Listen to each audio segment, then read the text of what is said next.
Have you ever been absolutely sure about a memory, only to find out it never happened that way? If so, you're not alone. There's even a name for this bizarre phenomenon of collective misremembering: the Mandela effect. This term describes instances where large groups of people share the same false memory of events, facts, or details, as if an alternate version of reality exists in our minds. The name itself comes from Nelson Mandela, the former South African president. In the 2000s, countless people, including paranormal researcher Fiona Broome, recalled Nelson Mandela dying in prison in the 1980s, even claiming to remember news coverage of his funeral.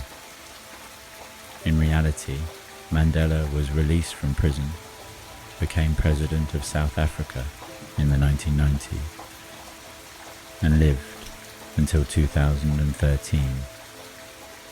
How could so many people vividly remember an event that never occurred? Intrigued by this mystery, Fiona Broome coined the term Mandela effect in 2009 and set up a website for others to share similar memories that didn't line up with recorded history. The response was overwhelming. Thousands of people posted about uncanny discrepancies between their memories and reality, sparking viral internet discussions and even a 2019 sci-fi film titled The Mandela Effect. From that initial Mandela mix-up, dozens of other examples have emerged, each one making us question our grip on reality and wonder what else our minds might be getting wrong. As University of Chicago psychologist Wilma Bainbridge notes, we like to think we understand our minds well and have good control over our memories. The Mandela effect is one of those cases where our memory betrays us, creating a creepy, eerie feeling. What makes the Mandela effect so fascinating and unsettling is that these aren't just personal mistakes. Entire groups of unrelated people recall the exact same incorrect details. How is that possible? Some experts say it's the product of ordinary memory errors on a mass scale, our brains filling in gaps, mixing up information, or being influenced by others. But others wonder if there's something more mysterious at work. Could these false memories be glimpses of alternate timelines or parallel universes that somehow bled into our own? On internet forums, some have even joked about glitches in the Matrix, or blamed experiments like CERN's particle collider for shifting reality. It sounds far-fetched, yet the idea persists in part because no one can prove that such alternate realities don't exist. The result is a modern law that blurs the line between psychology and the paranormal. Before we dive deeper into theories, let's journey through some of the most jaw-dropping Mandela effects out there. Each example will likely have you thinking, wait, that's not how I remember it, which is exactly the point. We'll cover infamous cases from pop culture, puzzling changes in geography, surprising twists in history, oddities in science and nature, mind-boggling brand and logo inconsistencies, and quirks of language and memory itself. Along the way, we'll explore why these false memories might occur, whether it's tricks of the human mind, suggestive media influences, or just maybe a tear in the fabric of reality. Sit back if you can, and prepare for a long, winding tour through memories that feel real but aren't. By the end of this script, you might be questioning some of your own recollections. As we embark on these stories, from a movie quote that everyone gets wrong to an entire childhood movie that never existed, ask yourself, is it a simple case of mistaken memory? Or is there something more to these eerie collective flashbacks? Let's begin in the realm that most of us know best, pop culture, where many Mandela effects have made us double take our favourite movies, shows and songs. When it comes to the Mandela effect, pop culture is ground zero. Movies, TV shows, song lyrics and fictional characters are frequent targets of collective false memories. It makes sense. These are the shared stories and icons we all grew up with. So any discrepancy between our memory and reality really stands out. In this section, we'll look at famous movie lines that were never spoken. Characters who don't look the way we recall. And even a movie that vanished from reality. Each example comes with that unsettling moment of, how can that be true? I swear I remember it differently. Let's explore some of the most iconic pop culture Mandela effects. Luke, I am your father, the Star Wars misquote. Few movie lines are as deeply embedded in pop culture as Luke, I am your father. It's the dramatic reveal from Star Wars. The Empire Strikes Back. The generations of fans can quote by heart, or so they believe. In reality, this line is a famous misquote when Darth Vader confronts Luke Skywalker about his parentage in the 1980 film. He actually says, "No, I am your father." The name Luke is never spoken in that moment. If you don't believe it, you can re-watch the scene. Vader's line is a response to Luke, accusing him of killing Luke's father. Vader clarifies the truth by stating, "No, I am your father," not addressing Luke by name. So why do millions remember Luke, I am your father, as if it was straight from the script? This false memory is so prevalent that even the actor who voiced Darth Vader, James Earl Jones, misquoted the line in interviews. One explanation is that the misquote became popular through pop culture references and parodies. For example, the line has been riffed on in movies, TV skits, and countless iconic movie quotes lists. Our brains may have absorbed the catchier, context-free version, Luke, I am your father, because it immediately evokes Star Wars, whereas the actual line in context starts with no, which on its own is less distinctive. Psychologists also point to source confusion.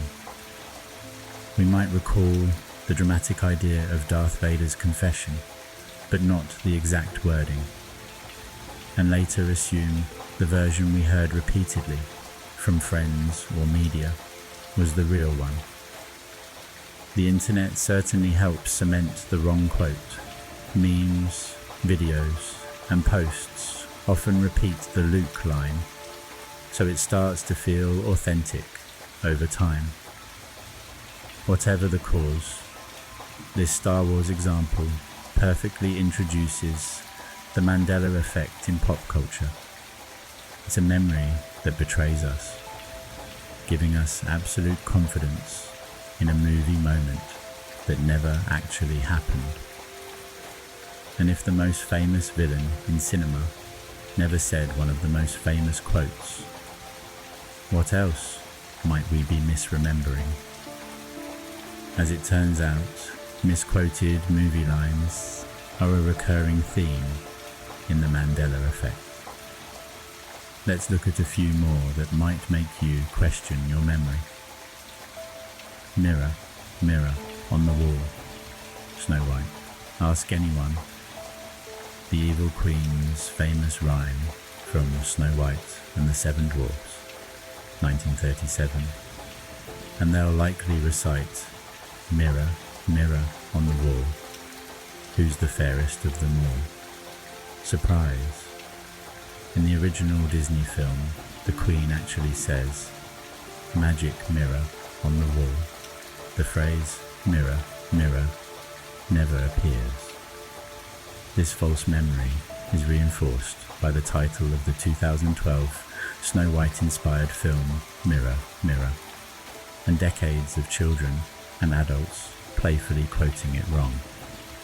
Over time, the catchier alliteration of mirror, mirror simply stuck in collective memory, overshadowing the actual line, hello Clarice, the Silence of the Lambs. In The Silence of the Lambs, 1991, many remember the chilling greeting, hello Clarice, spoken by Dr. Hannibal Lecter to FBI agent Clarice Starling. But this line doesn't exist in the movie. When Clarice first meets Lecter, he simply says, good morning, not hello Clarice. The memorable hello Clarice seems to have originated from pop culture references and parodies that encapsulated the creepy Lecter-Clarice vibe into a single quotable moment. It became so widespread that it implanted itself as a memory of the actual film for many fans.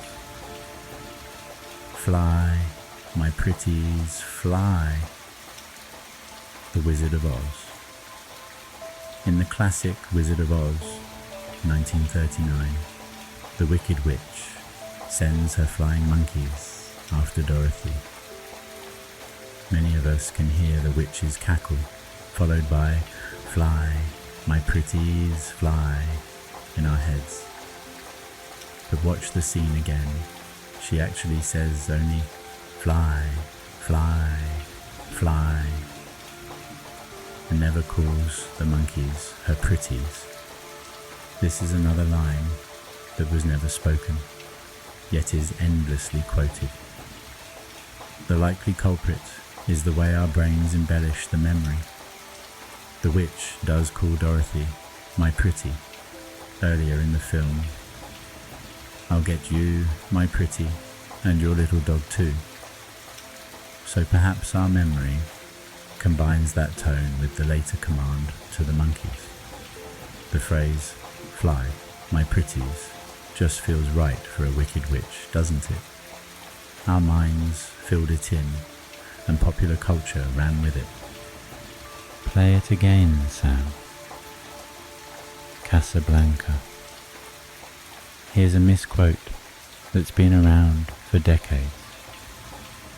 Humphrey Bogart's character, Rick, in Casablanca, 1942, never actually says, play it again, Sam. In the film, Ingrid Bergman's character says, play it, Sam, play as time goes by. Rick later says, you played it for her, you can play it for me. But the concise line, "Play it again, Sam," is absent.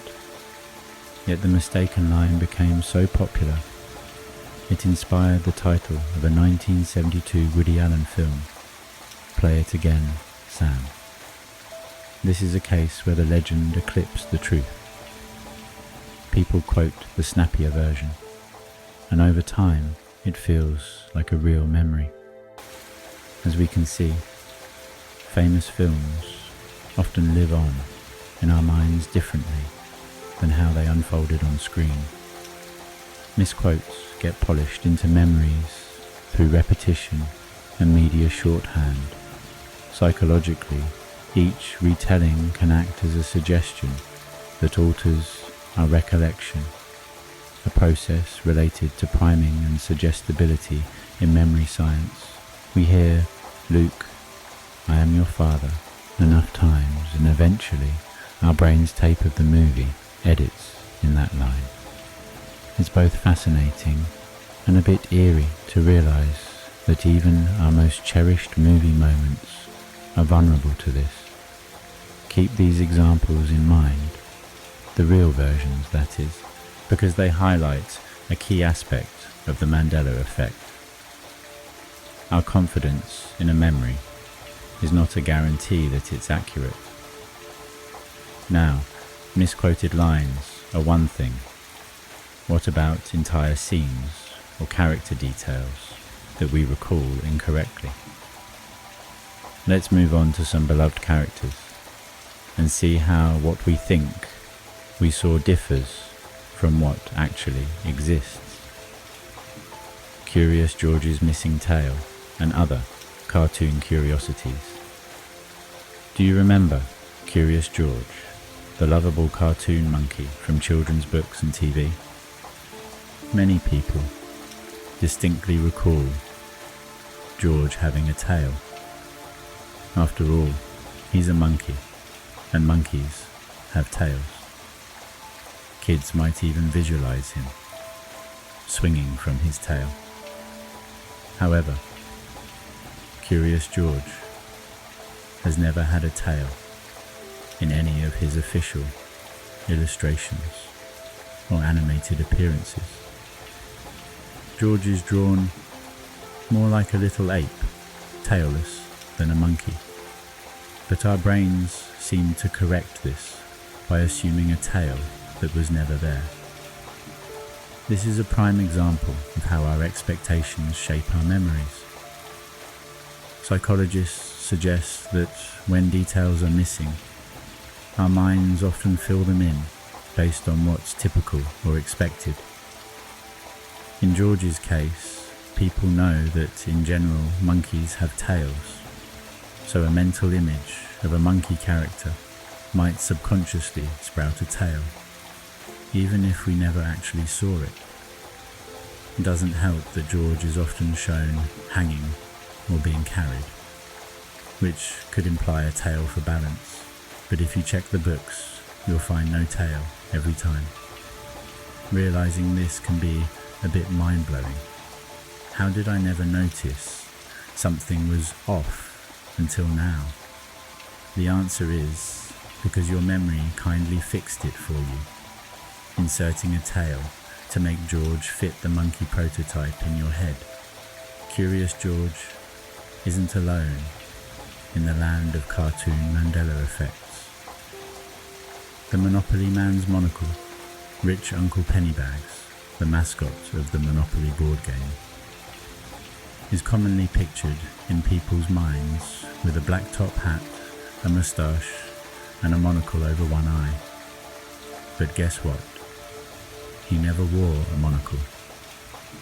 If you look at the game's artwork, Mr. Monopoly's face is eyeglass free.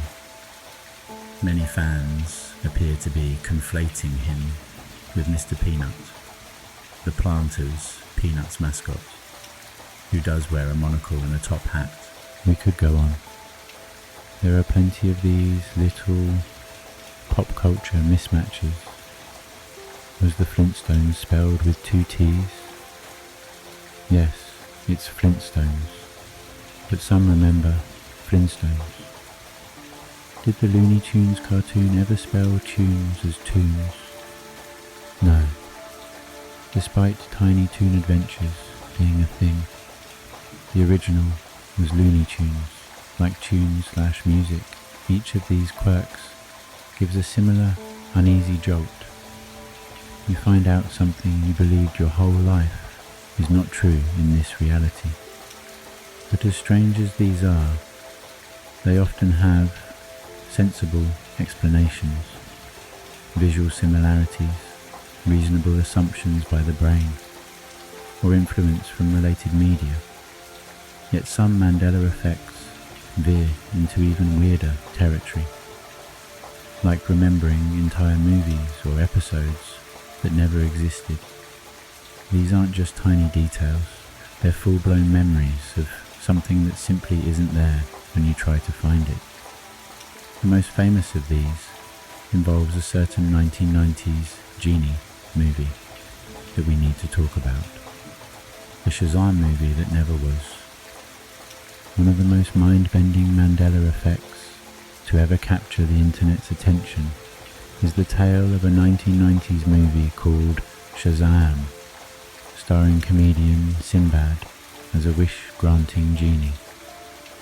Thousands of people swear they remember this film, a light-hearted kids' comedy where Sinbad, dressed in genie attire, comes out of a lamp and helps some children. They might recall the poster, the VHS tape, even specific scenes.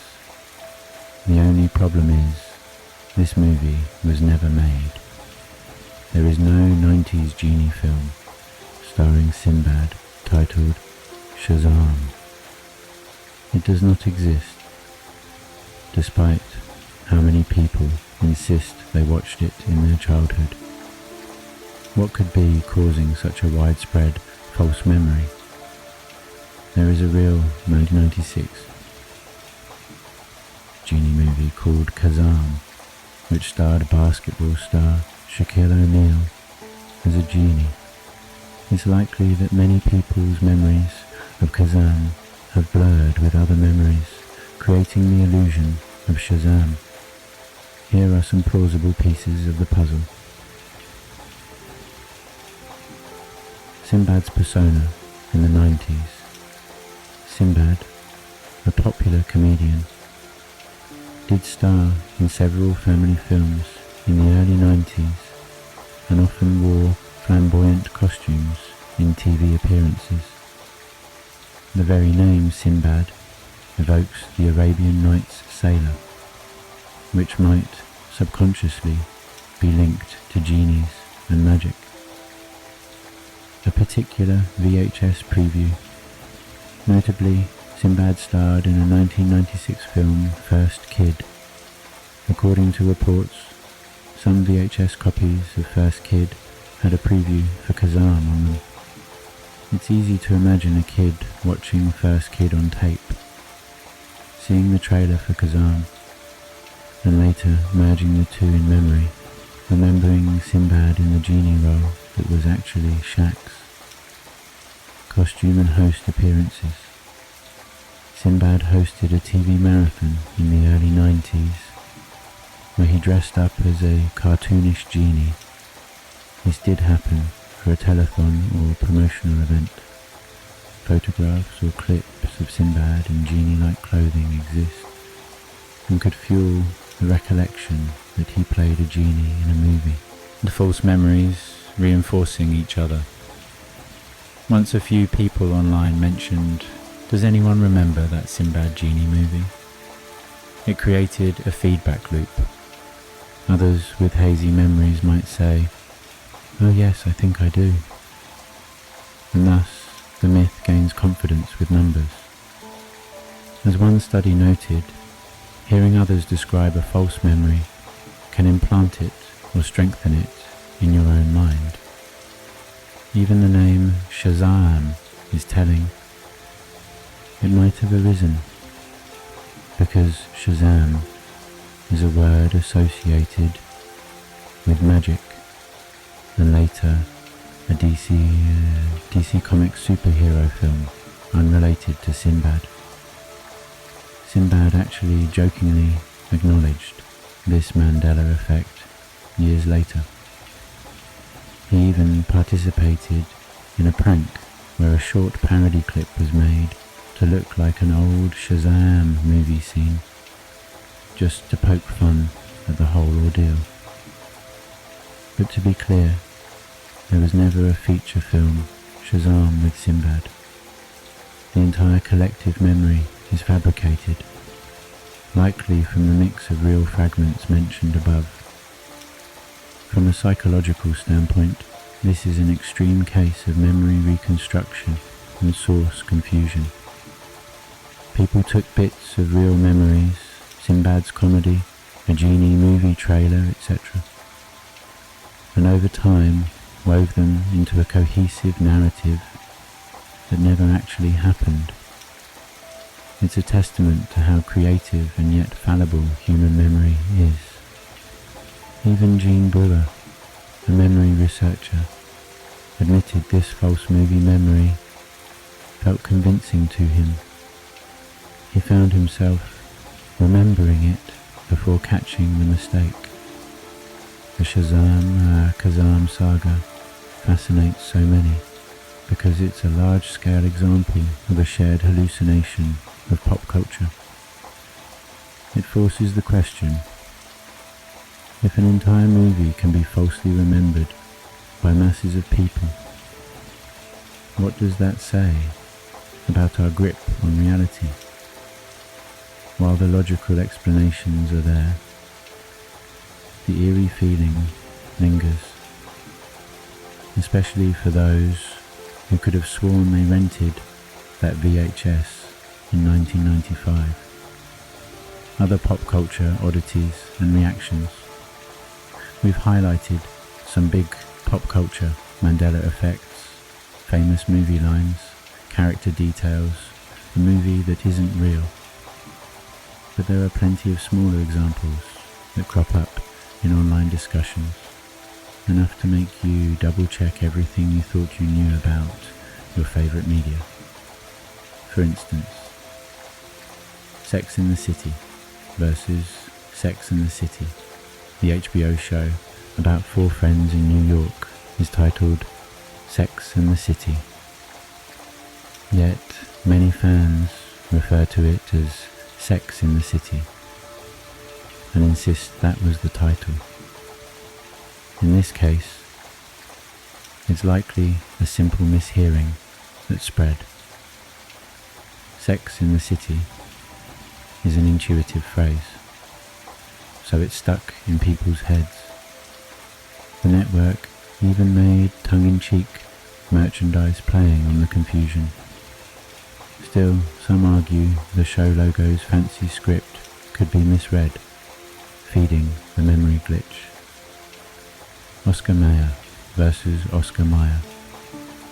The famous hot dog brand is Oscar Mayer, but because it's pronounced like Meyer, lots of people remember it spelled that way. The jingle, "My bologna has a first name, it's Oscar," spelled out Oscarmayer in print, yet the pronunciation led many to assume an E. It's a case of spelling confusion that feels like a memory flip-flop. Febreze versus Febreze, the air freshener. Febreze is spelled with one E in the second syllable, but countless consumers recall it as Febreze with the word breeze in it. It would make more sense as Febreze since it's about fresh breezes. Our brains probably just auto-corrected the odd spelling and we never noticed the actual label. Realizing the bottle has one E is a classic "no way, when did they change it" moment. They didn't. We are the champions, ending. Queen's anthemic song, "We Are the Champions," famously concludes many sports events. A huge number of people will sing the finale as "No time for losers, 'cause we are the champions." of the world. However, the studio recording of the song ends on "We are the champions," without adding "of the world."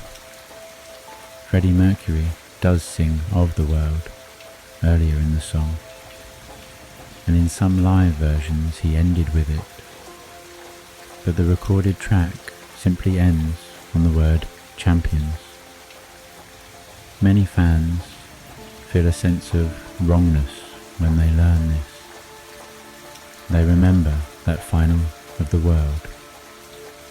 It's likely because the lyric does occur in the song and is such a strong hook that our minds naturally conclude with it.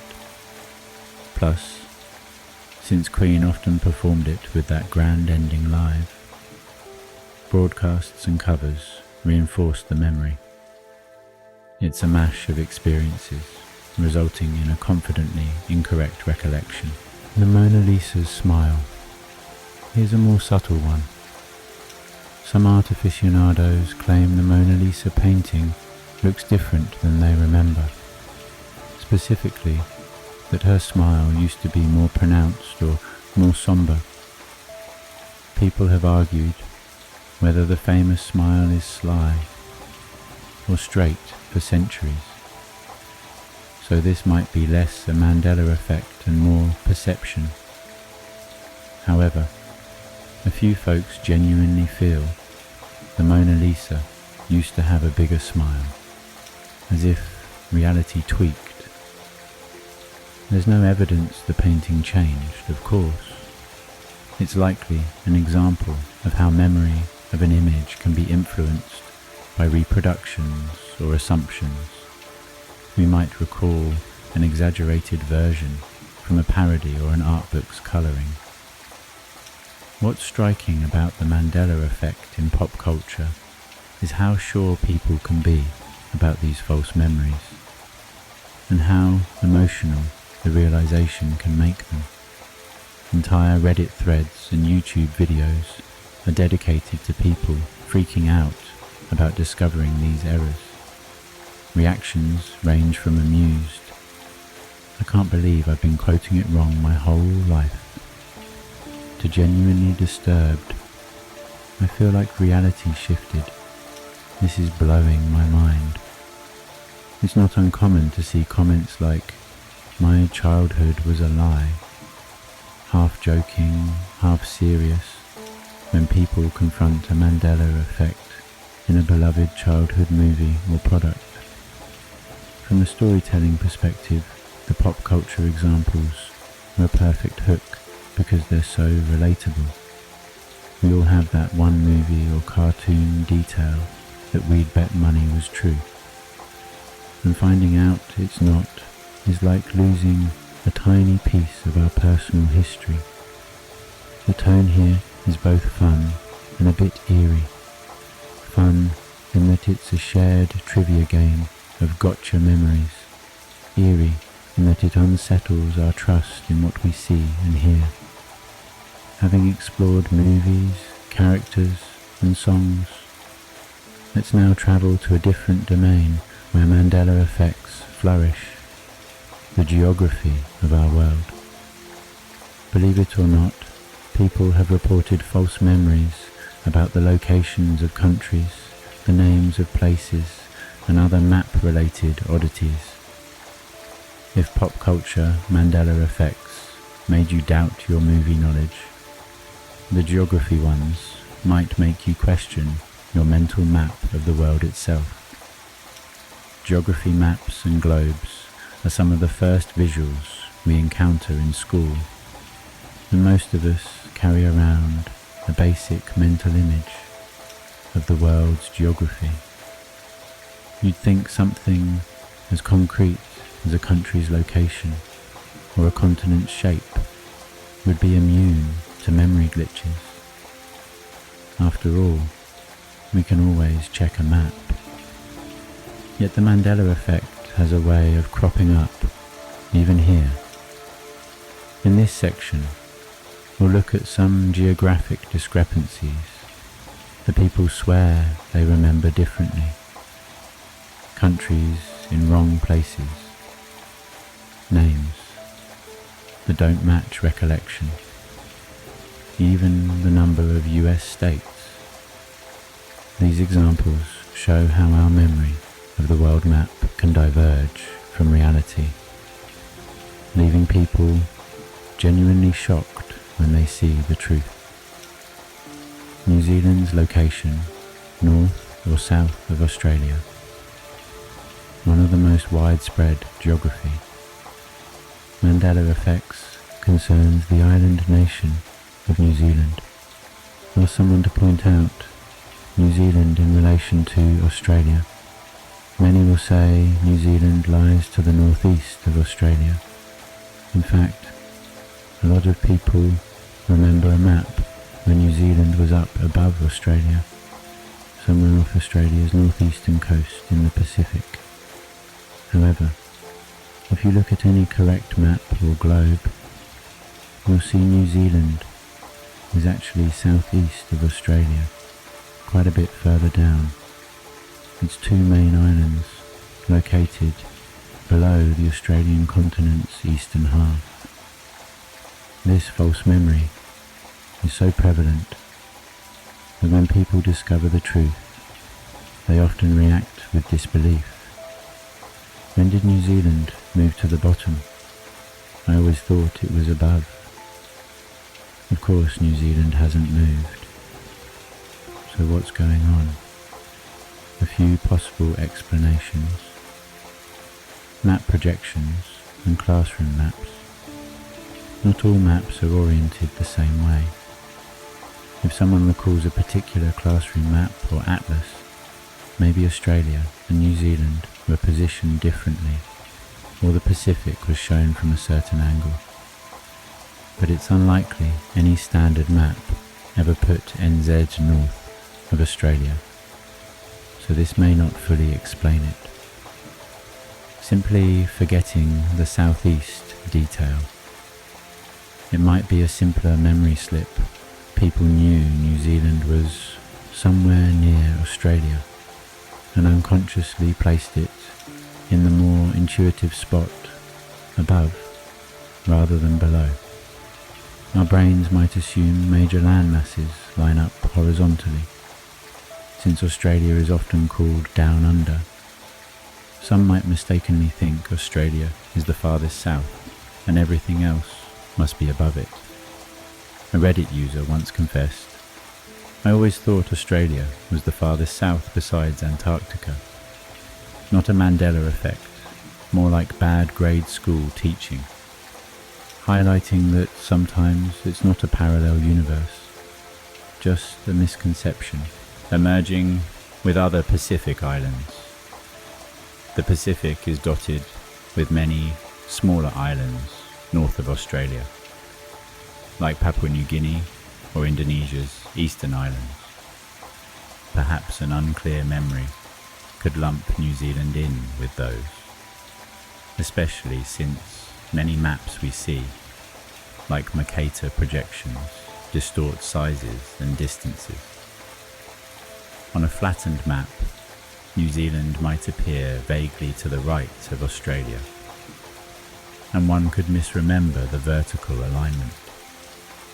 Regardless, the moving New Zealand has prompted extensive online debate.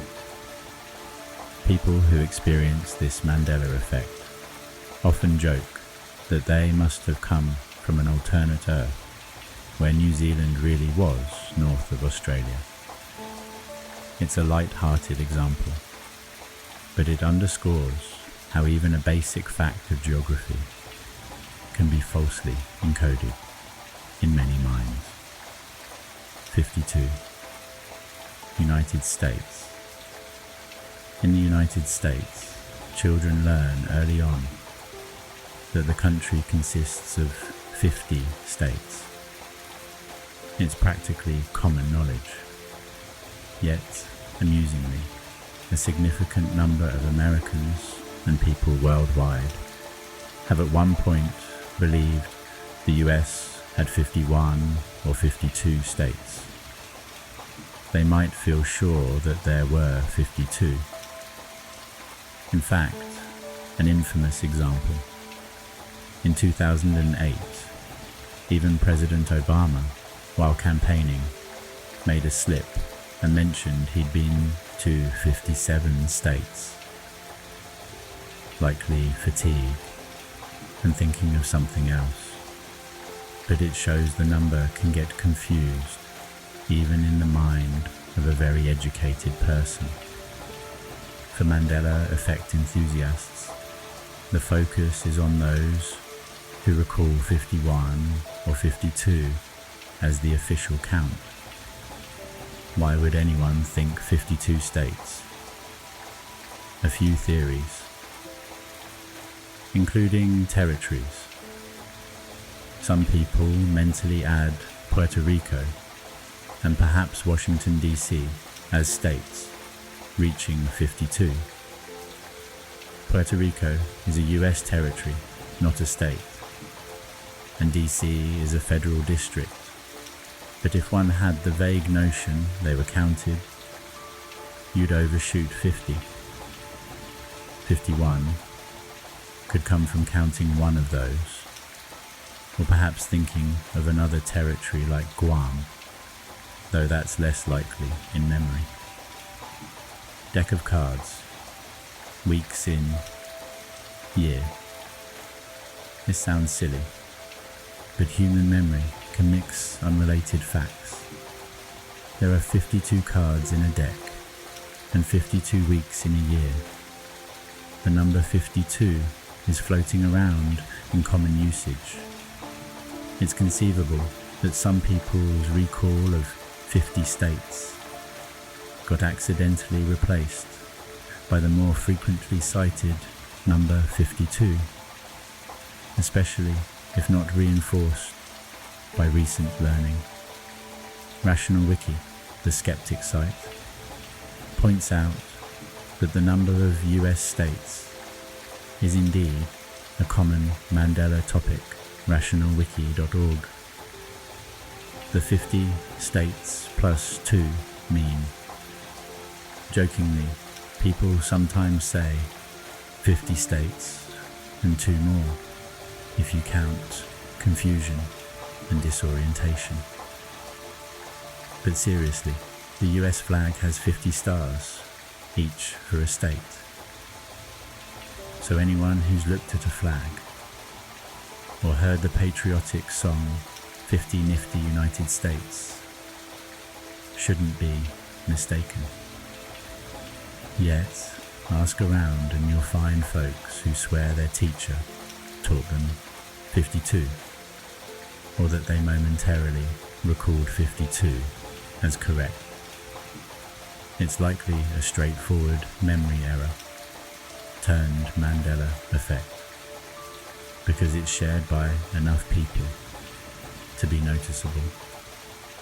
This example shows how memory mistakes can happen even with facts we consider fundamental. There isn't an alternate universe where 2 extra states popped up. Sorry, conspiracy lovers. It's just our brains occasionally misfiling information. Still, if you were someone who thought it was 52 and then found out it's 50, you might feel that jolt of, when did that change? The moved continent and other map mysteries beyond New Zealand. Some people report looking at a modern world map and feeling that continents or countries are shaped or positioned differently than they remember. These claims venture further into the bizarre, and many can be chalked up to misconceptions or the distortions of different map projections. However, the fact that multiple individuals share these sentiments puts them in Mandela effect lore. Here are a few notable ones. South America is too far east or too small. A common remark is that the continent of South America on today's maps appears shifted far to the right, east, and perhaps smaller or more angled than people recall. One blogger described looking at a map after years and thinking, what the heck happened to South America? Insisting it used to sit directly below North America, but now it's way off to the east. In reality, South America's position hasn't changed. What might differ is the map projection, or simply a mistaken mental image.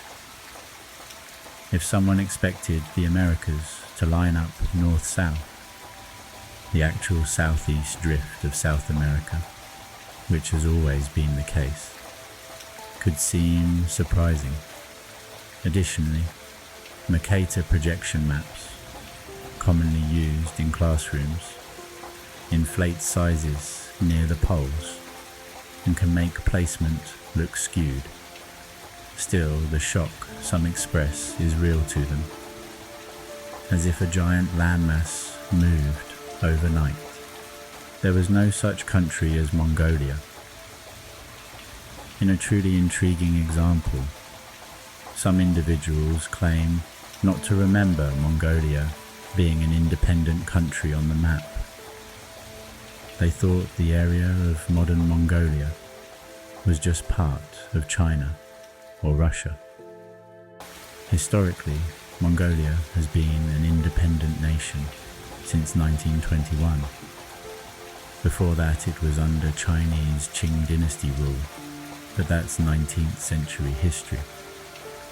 It's possible that in some people's education, Mongolia wasn't emphasized, or they simply overlooked it on maps, since it's landlocked and not frequently in Western news. The Mandela effect angle is that upon discovering Mongolia on a map later, they feel it appeared out of thin air.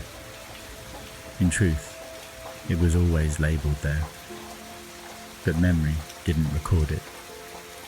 This shows how lack of exposure can create an illusion that something didn't exist when it did. It goes to show, just because you didn't know about it doesn't mean it's new to the universe. Various size and distance illusions. People have mentioned Greenland looks too big. Africa seems larger than I remember. Italy is closer to Sicily now. Japan moved, etc. Most of these can be explained by remembering maps from textbooks, which might use different projections or be not accurately scaled, or simply not paying close attention in geography class. For instance, Africa is massive, but many maps and mental images influenced by Eurocentric map styles underestimate its size. When one sees a true-to-scale representation, it's surprising. But that's an education issue more than a reality shift. Similarly, Greenland appears huge on Mercator maps, but isn't as large as it looks. It's a common cartography quirk. These perceptions aren't so much false memories, as they are misinterpretations corrected by seeing a better map. Yet they can feel like something changed. The case of the moving Statue of Liberty. An interesting geographical/site Mandela effect involves the Statue of Liberty in New York. A number of people argue about which island the statue stands on. Some insist it was on Ellis Island, probably because Ellis Island is famous for immigration history and often associated with the statue in photos or tours. In reality, the Statue of Liberty is on Liberty Island, not Ellis Island, though they are very close neighbours in New York Harbour. The confusion is understandable. Tourists often visit both in one trip, and the names Liberty and Ellis might interchange in memory. However, a few folks take it further and claim the statue used to be on Ellis Island and somehow got relocated in this timeline. That's not the case. It's been on Liberty Island since it was erected in 1886. This example is more of a classic misremembered fact than a spooky alternate reality, but it falls under the Mandela effect umbrella because of the confidence people have in the incorrect memory. The geographic Mandela effects often highlight gaps in our knowledge or memory of the world, which our brains then fill with assumptions or approximations. Unlike a movie quote, which we might have heard dozens of times incorrectly, with geography, it might be that we haven't looked at a map recently, and our mental map drifts from reality. Then when confronted with an actual map, it's a jarring correction. For those experiencing these, the feeling can range from, I guess I remembered wrong, to, no way, the world map changed on me. The latter reaction, while not logical, shows how personally disorienting the Mandela effect can feel. We consider the world's layout pretty fundamental. Questioning it, even momentarily, is unsettling. As a final note on geography, there's an ironic twist that as geography knowledge declines generally, thanks to GPS, etc., people look at maps less. These kinds of misconceptions might actually increase. The Mandela effect label might get applied more often to "I didn't know that" moments. But in the spirit of our topic, it remains fascinating that groups of people share the same specific misremembrance, like New Zealand's location. It suggests common factors in how we form memories, perhaps globally shared sources like popular maps or globe models that had subtle inaccuracies, or our education systems emphasizing some facts over others. Now that we've navigated the map of false memories, let's move on to the history category. This one is especially poignant since it deals with events that actually happened. Or did they? We'll see that even the recorded history we think we know can be subject to Mandela confusion. Buckle up for some time-bending historical head-scratchers next. History. They say history is written by the victors. But in the case of the Mandela effect, history might also be rewritten by faulty memory. In this category, we'll delve into instances where people recall historical events or details differently from the documented record. The Mandela effect, of course, gets its very name from a historical misconception about Nelson Mandela's death. But that's not the only example. We'll examine a few notable cases. A notorious kidnapping case with an ending many get wrong. A tragedy in Tiananmen Square remembered in an altered way. And other tidbits from the past that have people asking, did I learn it wrong? Or did reality change? The Limburg baby, case closed or forever missing. In 1932, one of the most famous crimes of the 20th century took place. The kidnapping of Charles Limburg's infant son. At the time, Charles Limburg was a world-famous aviator. the first to fly solo across the Atlantic. So the abduction of his 20-month-old boy gripped headlines worldwide. What most history books will tell you is that, tragically, the Lindbergh baby's body was found about 2 months after the kidnapping, not far from the family's home, and that he had been killed on the very night of the abduction. A man named Bruno Hauptmann was later convicted of the crime. This is the historical reality. The case, while tragic, was ultimately solved, in the sense that they found the child's remains and caught the perpetrator. Enter the Mandela effect. Many people firmly remember the Lindbergh kidnapping as an unsolved mystery. Specifically, that the Lindbergh baby was never found. They recall that the case stayed open-ended, with theories that the child grew up elsewhere or was never located.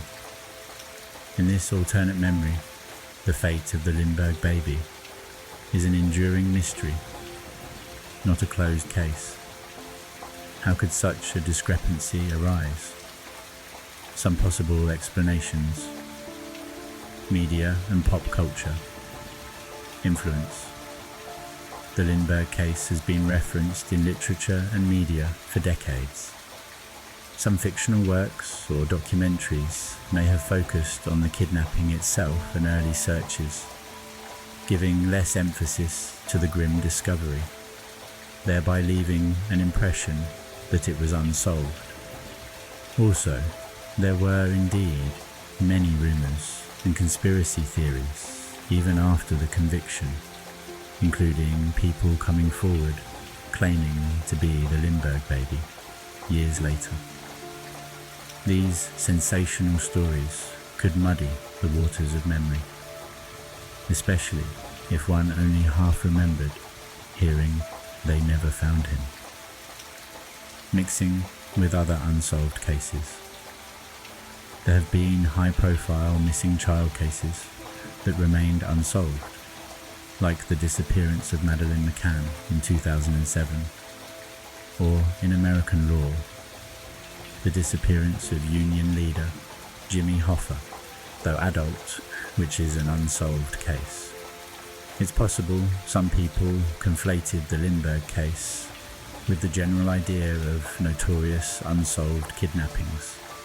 If you grew up hearing the Lindbergh baby case mentioned in the same breath as other famous mysteries, you might misremember it as similarly unresolved, simply not recalling the conclusion.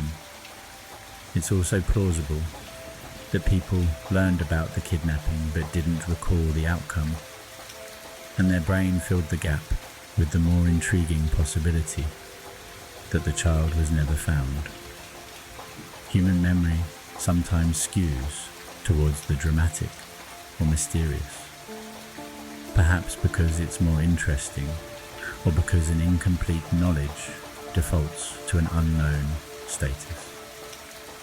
If one didn't explicitly learn the baby's body was found, one might assume the opposite, given the context of a kidnapping.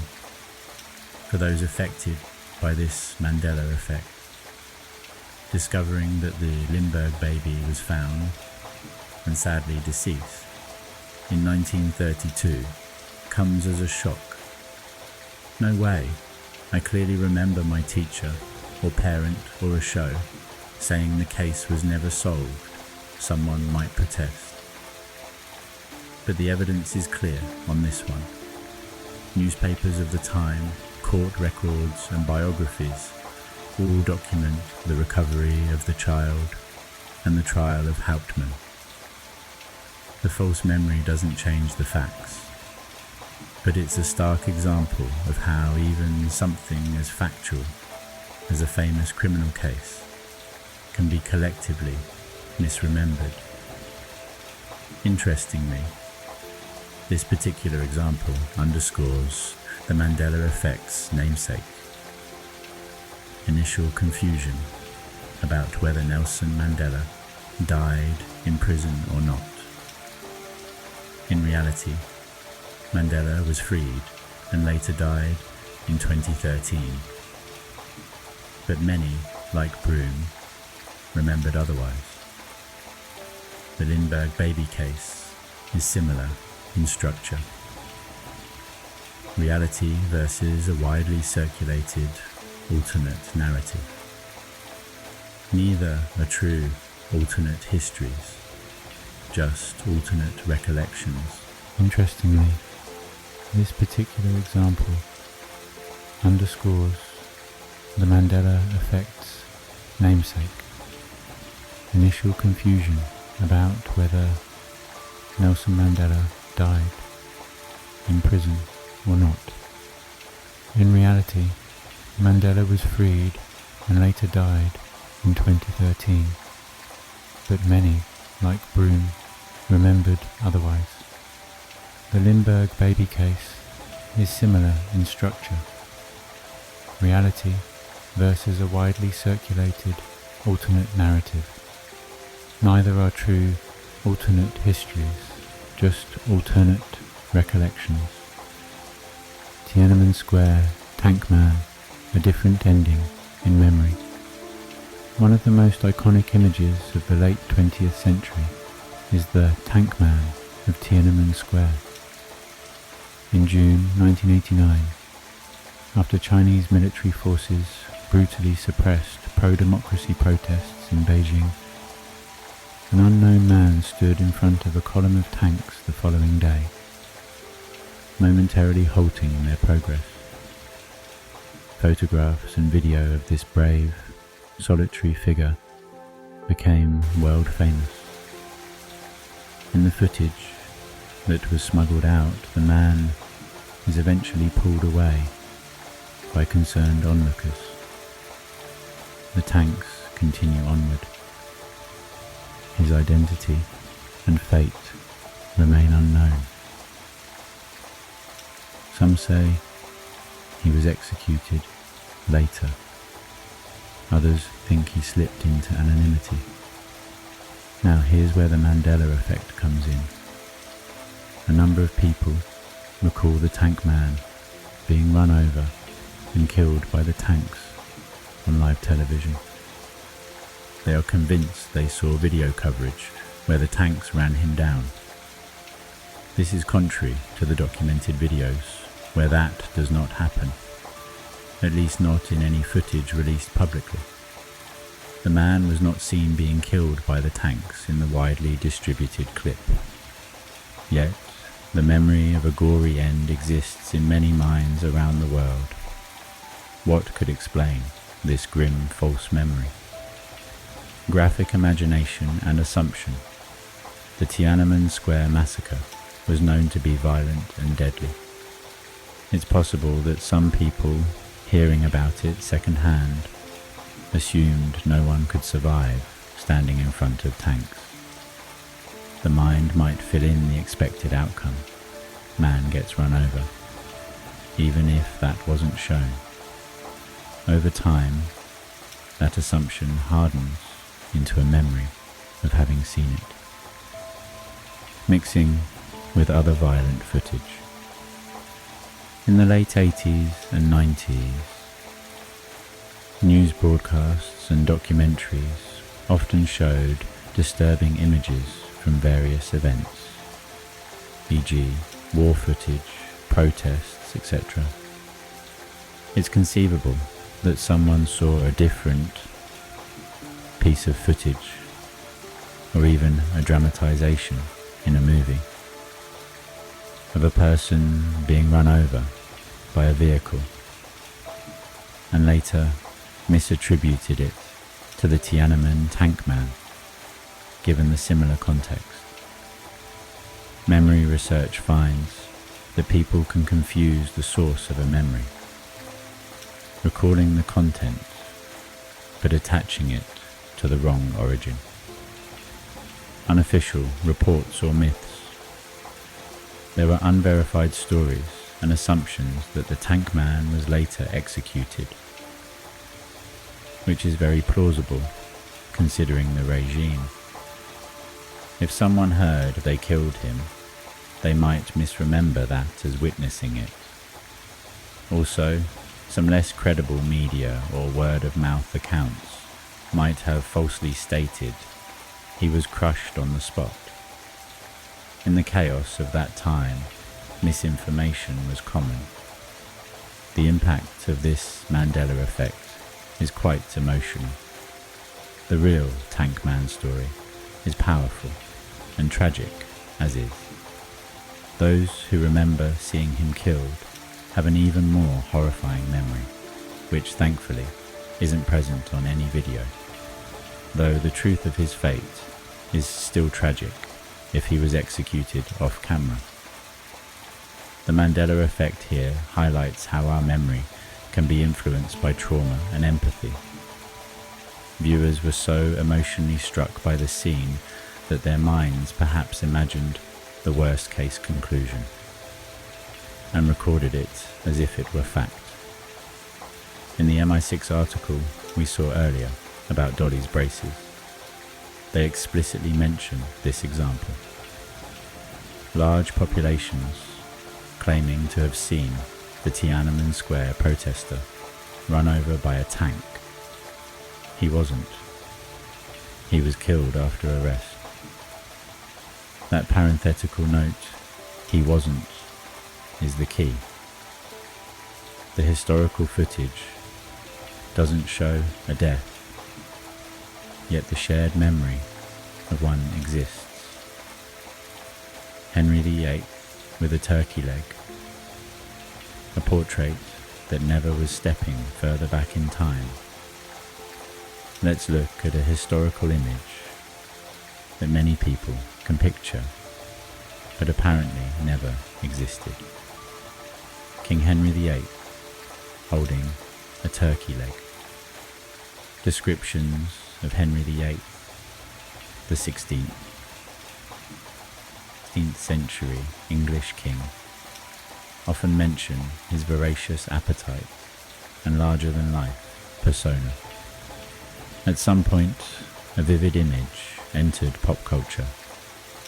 King Henry VIII in regal attire, chuckling and holding a big roasted turkey leg in his hand, as if caught mid-feast. People recall seeing a painting like that in history books or museums. In reality, no such official portrait exists of Henry VIII eating a turkey leg. There are well-known portraits of Henry VIII by Hans Holbein, for example. He's shown standing with a hand on his hip and a glove or piece of paper in the other. Not a turkey leg. So where did the turkey leg image come from? The parodies and cartoons. Over the years, Henry VIII's image was often parodied in cartoons and caricatures, emphasizing his heft and kingly indulgence. It's confirmed the cartoon depictions have shown Henry with a drumstick as a comedic device.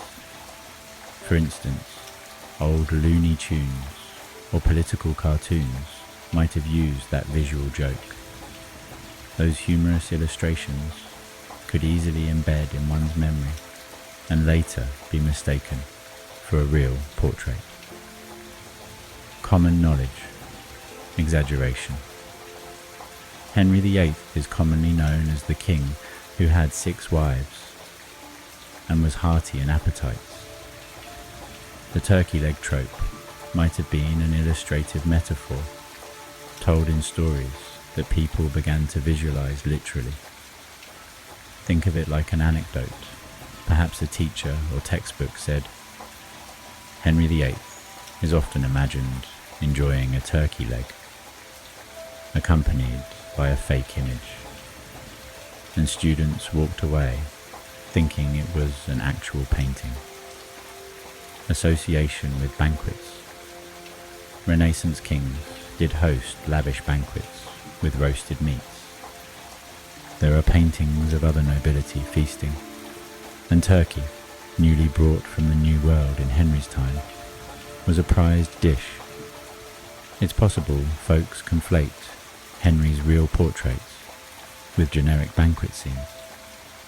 This Mandela effect is a bit lighter and humorous. When people learn there's no turkey leg portraits, they often react with, "Really? I could swear I saw one, maybe in a museum or something." It turns out to be a case of collective imagination. The false memory here hints at how stereotypes or memes about historical figures can create a picture in our minds that feels authentic.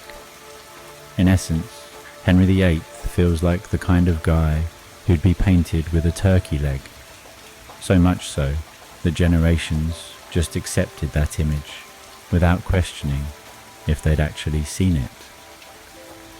Other historical misrememberings. A few more quick examples in the realm of history. Nelson Mandela's death, the original. We can't discuss history Mandela effects without circling back to Nelson Mandela. As mentioned, a whole swath of people, mostly outside South Africa, had the impression that Nelson Mandela died in prison in the 1980s. In reality, he was released in 1990, became a Nobel laureate and president, and died in 2013 of natural causes.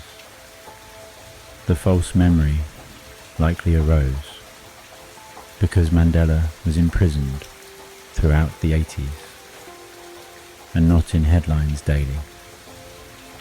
Perhaps some confused him with other activists who did die, or simply assumed he never made it out. When Mandela actually passed in 2013, and it was big news, those who thought he'd died long before were flabbergasted, giving birth to the term Mandela effect itself. It's a potent reminder that our global awareness in the pre-internet era had gaps, and rumours could birth false memories, e.g., "Didn't Mandela die years ago? I'm sure I heard that." An error turned into a firm belief. Billy Graham's funeral on TV. A similar one pertains to famed evangelist Billy Graham. Prior to his death in 2018, many people recalled seeing news of Billy Graham's funeral on TV years earlier. This could be due to confusion with televised funerals of other prominent figures, like maybe Ronald Reagan's or Pope John Paul II's, since Graham was often in that elder statesman category and had been ill. This false memory isn't as universal, but those who have it swear they saw a national mourning for Graham long before it actually happened. It's another case of misattributed memory, perhaps remembering a memorial special or an old tribute and thinking it was a funeral broadcast. Tank Boy versus Tank Man, minor naming memory. Some folks recall the Tiananmen iconic figure being called Tank Boy in the media, when Tank Man is the commonly used term in English. This might just be a trivial recollection difference, but it shows how even labels in history can shift in memory. Space Shuttle Challenger explosion date. The Space Shuttle Challenger disaster occurred on January 28, 1986. A Mandela-type confusion here is that some remember it happening in 1985 or another year, possibly mixing it up with the Columbia disaster in 2003, or just general time blurring. Because these were widely televised tragedies, memories are emotional and can sometimes misattribute to slightly wrong times, which can feel disconcerting when comparing with records. In all these historical cases, the pattern is familiar. A gap or ambiguity in knowledge gets filled by the brain, or multiple similar events get conflated, leading to a confidently held false memory. History is full of information. We can't recall it all perfectly. So the Mandela effect in history often boils down to collective assumptions or confusions that take on a life of their own. What's compelling and a bit eerie is when large groups share the same wrong assumption. That's when it graduates to Mandela effect status. It's one thing if I alone misremember something, but if thousands share the identical misremembering, it feels like a glitch. We've now seen that happen in both pop culture, geography, and historical contexts.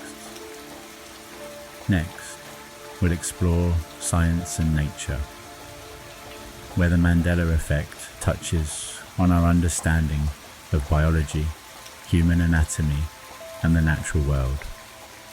This is where things get particularly peculiar, because now we're questioning our own bodies and the environment around us. Prepare for some "I must have learned it wrong" moments about the human body, and more. Science and nature.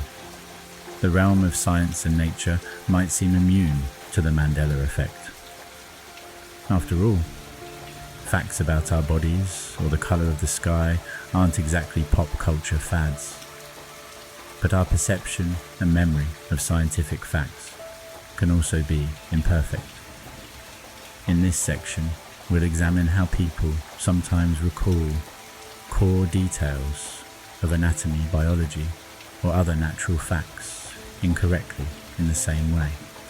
From the placement of our organs to the hues of colours, these examples show that no area of knowledge is completely safe from collective false memories. Some of these might overlap with general misconceptions, but what elevates them to Mandela effect status is the shared, confident insistence that things were different than they are.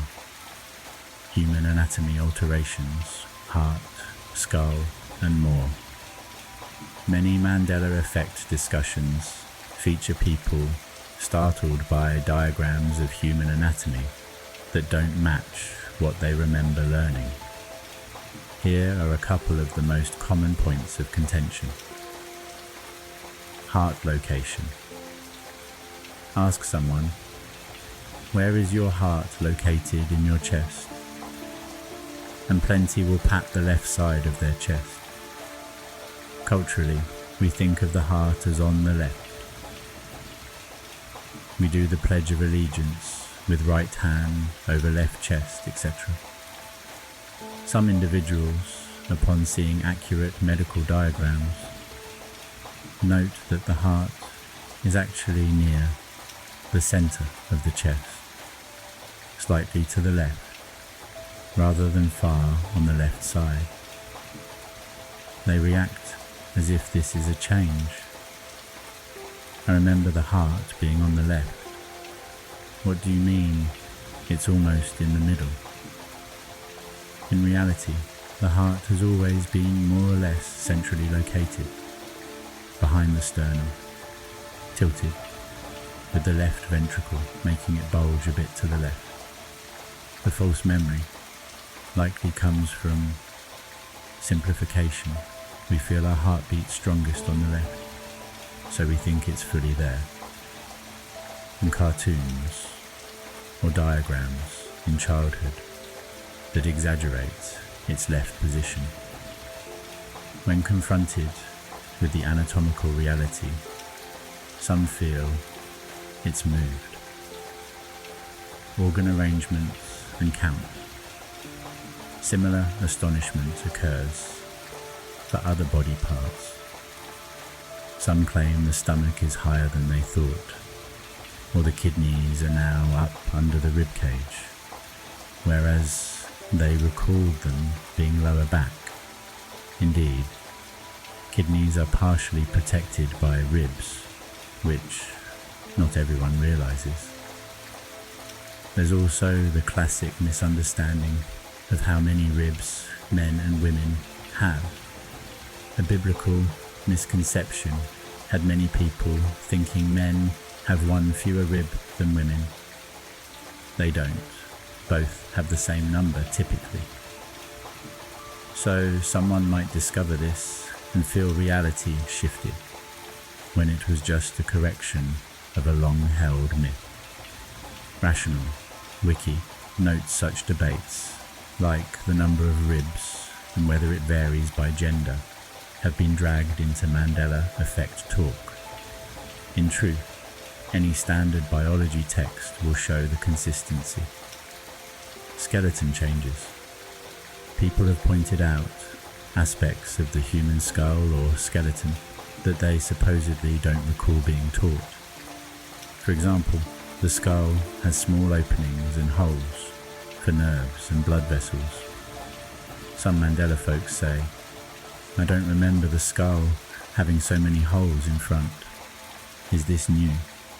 Most likely, it's just that we don't all study a detailed skull in school, so seeing one later in life can be surprising. Likewise, spine curvature, knee structure, etc. could appear different than one's vague memory from a high school health class. What's happening in these cases is often a mix of common misconceptions and the power of assumption in memory. If you always casually thought the heart was on the left, you form a mental image that way. Your brain isn't checking anatomical sources daily, so that image persists. It can be truly jarring to realize your internal map of your own body was a bit off.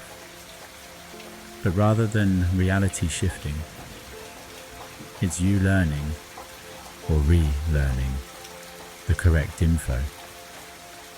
The Mandela effect framing, however, turns it into a quasi-mystical experience. It feels like my organs aren't where they used to be in my memory.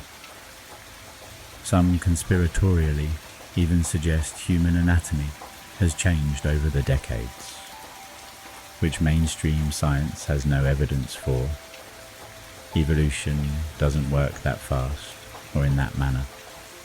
The far more plausible answer is memory fallibility and gaps in education. An illustrative example. Many online commenters expressed shock that the human kidneys are higher in the torso than they thought, with much of them protected by the lower ribs. They had long believed kidneys were in the lower back area, perhaps due to how we talk about kidney punches. Upon seeing an anatomy chart, its kidneys moved upward. Not really, just a correction of understanding. In short, our bodies didn't change overnight, but our knowledge about them might. And when multiple people have the same knowledge gap, it turns into a collective, "Whoa, do you remember it this way?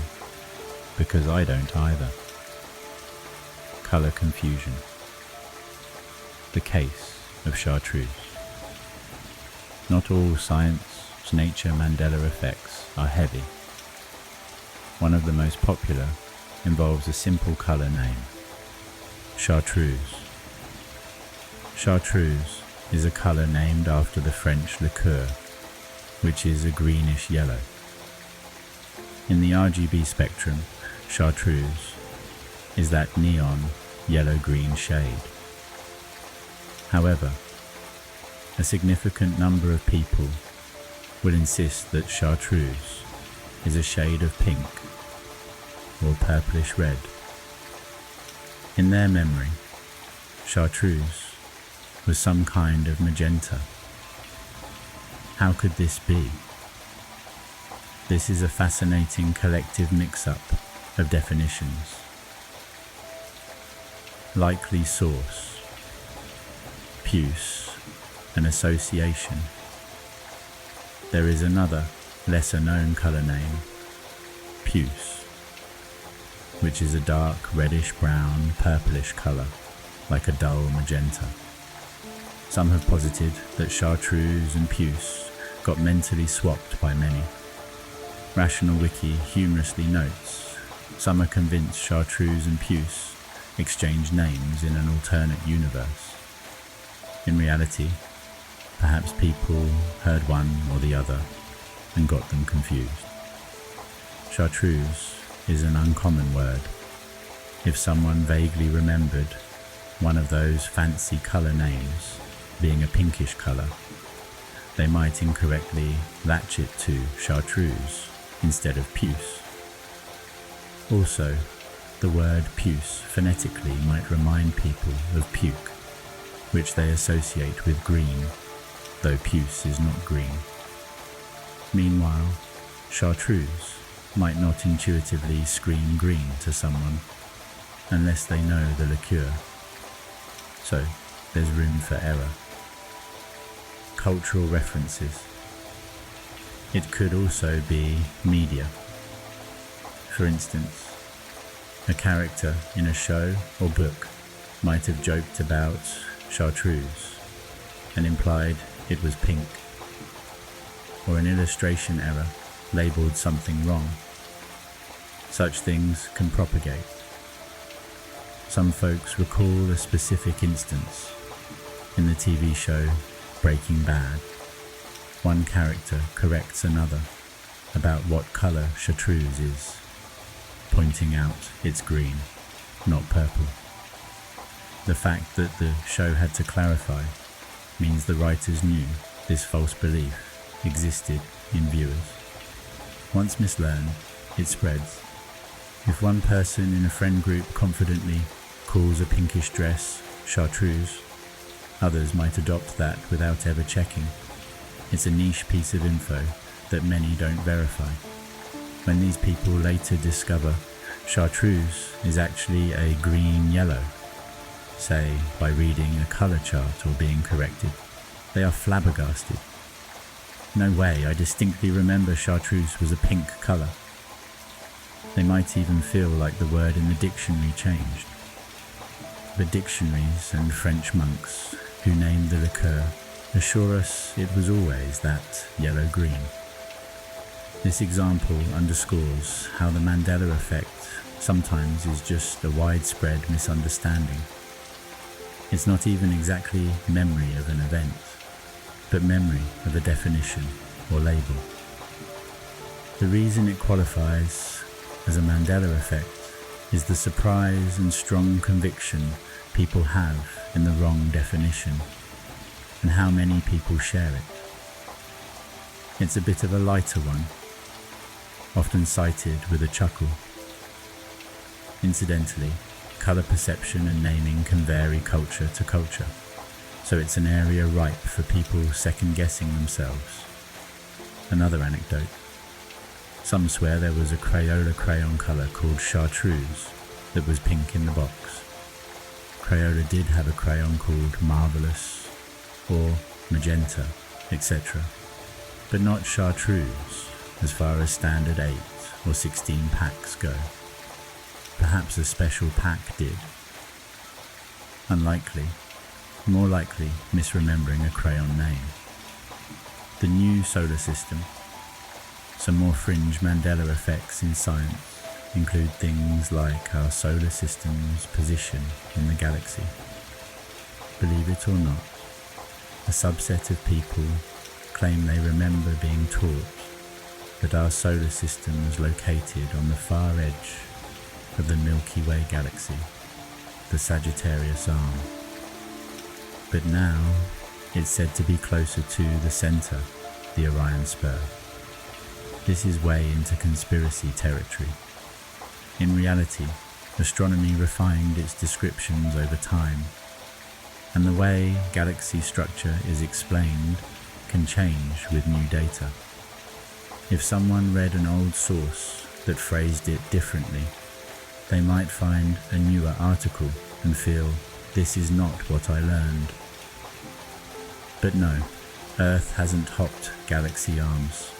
It's just a matter of scientific updates or misunderstandings. Another one, the Earth's size, or the speed of time. Some have posited the Earth got smaller and that's why time feels faster.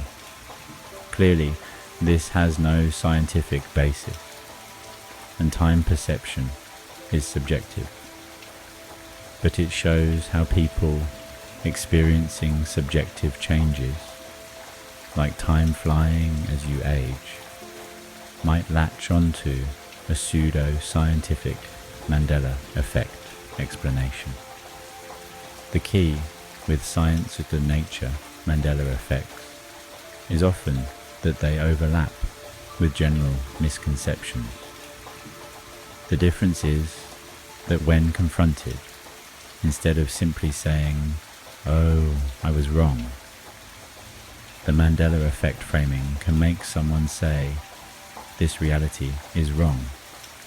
I remember a different reality's facts." It's an intriguing psychological response to being incorrect. Externalize the mistake to an alternate world. To sum up this section, our knowledge of science and nature is stored in memory just like everything else, and is prone to the same errors, assumptions, and social influences. When groups share the same scientific misconception, it can become a Mandela effect once corrected. Whether it's anatomy, colors, or cosmic positions, these examples remind us that just because something is factual doesn't mean our memory of it is factually accurate. And when we collectively misremember, it sure does feel like something strange is afoot. From the mysteries of nature, let's move to the world of brands and logos, where many Mandela effects lurk in plain sight on supermarket shelves and corporate logos. Companies often tweak their branding, but as we'll see, many of the alleged changes were never changes at all. Our memories just didn't match reality. Prepare to question your recall of how everyday products look and are spelled. Brands and logos. Take a stroll down memory lane or the grocery aisle, and you'll find that brands and logos are fertile ground for Mandela effects. We see logos and product names all the time, so we assume we know them well. That's why it's so baffling when we discover we've been remembering a logo or spelling that isn't actually what's on the box. In this section, we'll explore some famous brand-related Mandela effects, from cereal labels to shoe names, from peanut butter to underwear logos. These cases often involve subtle differences, a missing letter here, an added symbol there, yet they evoke huge reactions because of how certain we can be about what we saw in our mind's eye. Let's check out some of the biggest head scratchers in the branding world. Fruit of the Loom's missing cornucopia. If you were to sketch the logo of Fruit of the Loom, the well-known apparel brand for underwear and t-shirts, how would you draw it? Many people would include a cornucopia, the horn-shaped basket, behind the pile of fruits. In fact, a classic Mandela effect is that Fruit of the Loom's logo never had a cornucopia. It's always been just a bunch of fruits: grapes, apple, currants and green leaves. on a plain background. No horn of plenty in sight. This revelation shocks a lot of folks who distinctly picture the cornucopia. Why do so many of us remember a cornucopia that isn't there? Association and expectation. The brand name Fruit of the Loom and its logo of fruits naturally conjures up harvest imagery. A cornucopia, being a common symbol of bountiful harvest, seems like a perfect complement. Our brains might have completed the logo by adding a basket behind the fruit to contextualize it. It's almost as if the logo feels incomplete without one, so memory supplies it. Historical logos or art. Some wonder if maybe an older version of the logo did have a cornucopia, but the company and design archives indicate it did not. Early logos from the 1800s also show fruit without the horn.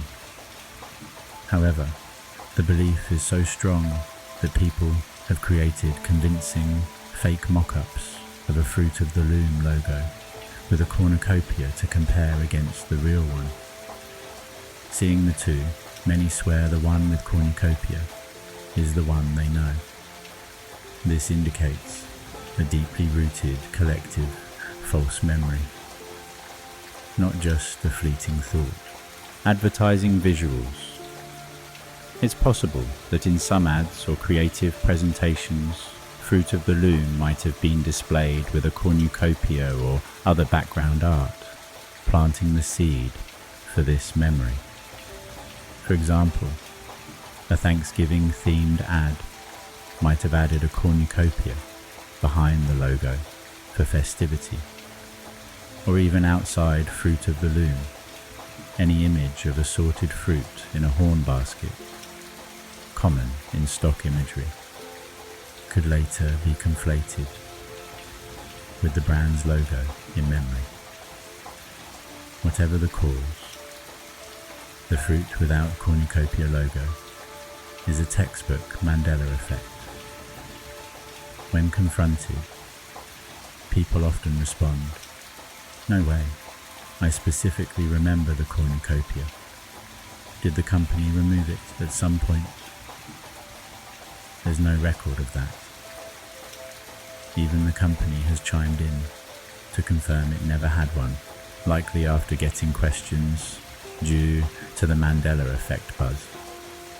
It's a fun one because it's so innocuous, logo design, yet it really makes you question your visual memory.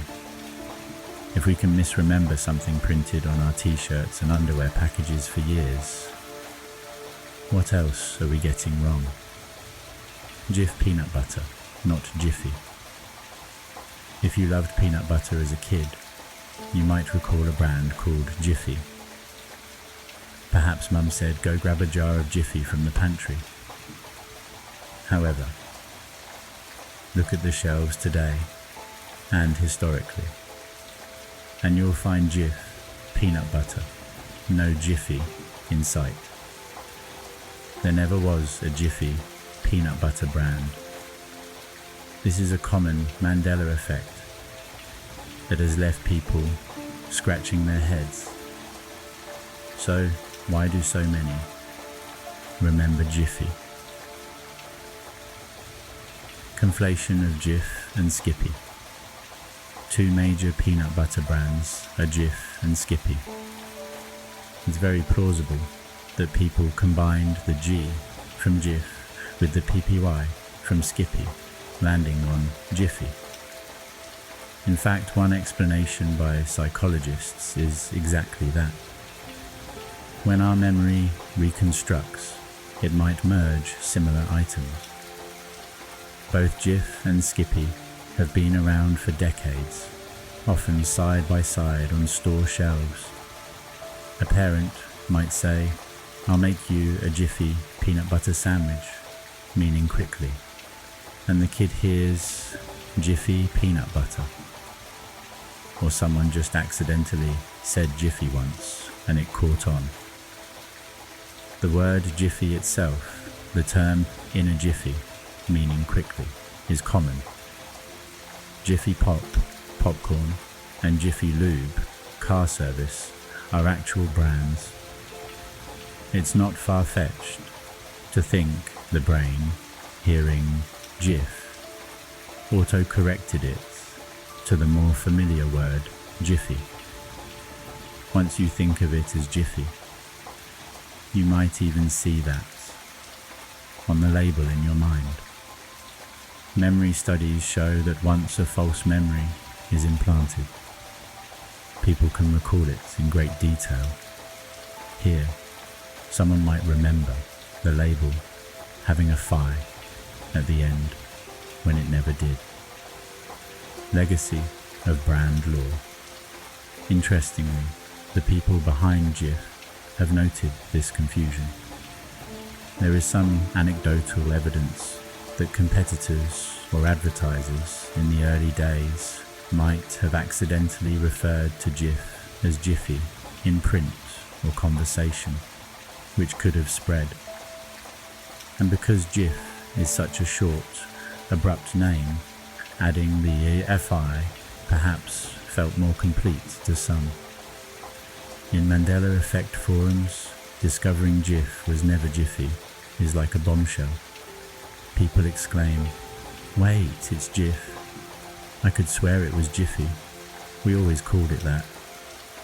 Some even speculate there was a brand change. There wasn't. Jif has been Jif since its 1958 introduction.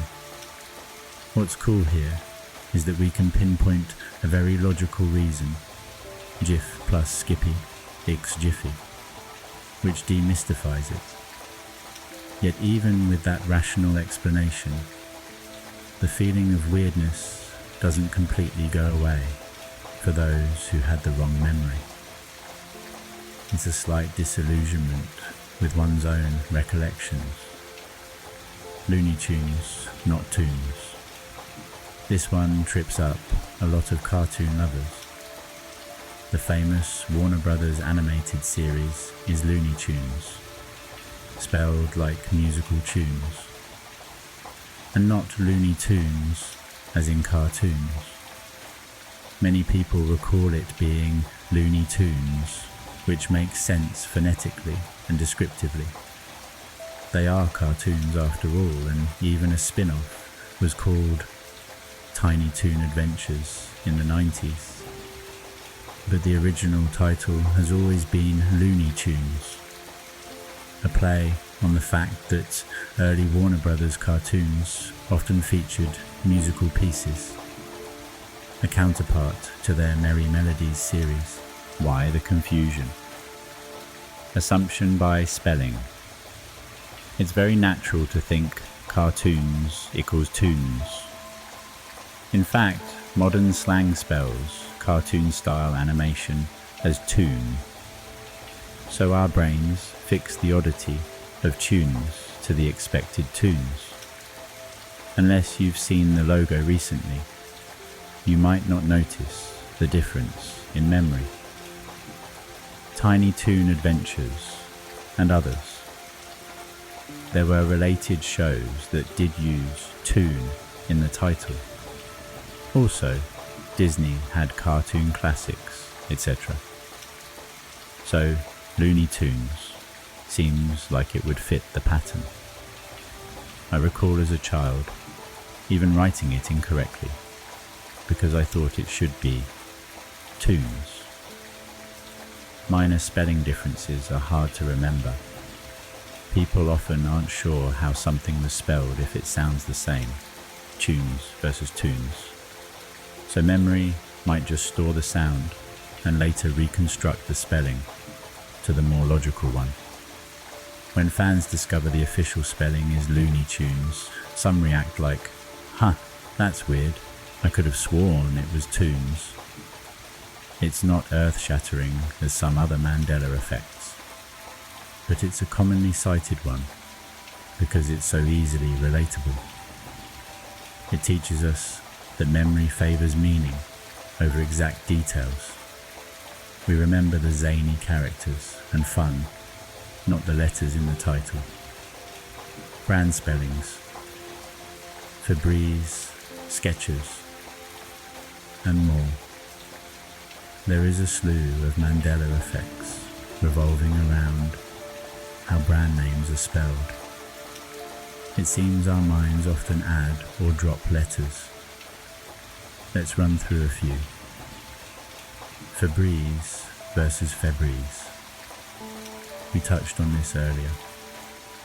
The fabric freshener is spelled Febreze, one E in the second syllable, but many remember it as Febreze with an extra E, like the word breeze. The logical reason? The product is meant to evoke breezy freshness, so Febreze would make sense. The real spelling is a bit of a made-up word, likely for trademark uniqueness. The Mandela effect is strong here. A Lad Bible article even noted people being seriously confused that Febreze never existed. Once you see the actual can, you realize the mistake. But until then, your brain fills in that missing E because it sounds like it should be there. Oscar Mayer versus Oscar Mayer. The famous jingle spells it out. My bologna has a first name, it's Oscar. My bologna has a second name, it's Mayer. Yet many recall the brand of hot dogs as Oscar Mayer with an E, not Mayer. Perhaps because the name Mayer is more common, as in Meyer Lansky, or just the surname Mayer, people default to that. The pronunciation is the same either way. So when confronted with the packaging having Mayer, people do a double take. This one probably doesn't freak people out as much as some others, but it's a shared misspelling. Skechers versus Skechers. The shoe brand Skechers is often misremembered as Skechers with a T.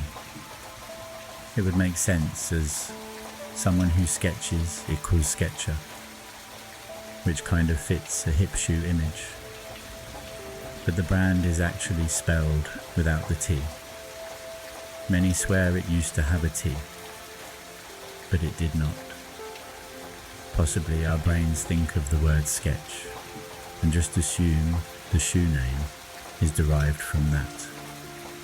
Plus, phonetically there's no difference, making it easy to be uncertain. Kit Kat, with or without hyphen. The chocolate bar Kit Kat is stylized with a space, not a hyphen. Kit Kat. Some remember seeing a hyphen, Kit Kat, on the wrapper. In truth, Kit Kat's logo typically does not have a hyphen. It's another tiny detail that our memory might fuzz out. Because many compound words use hyphens, a brain might erroneously insert one. When shown the actual logo, people sometimes feel something is missing, that phantom hyphen they were so sure about. Cheez-It or Cheez-Its.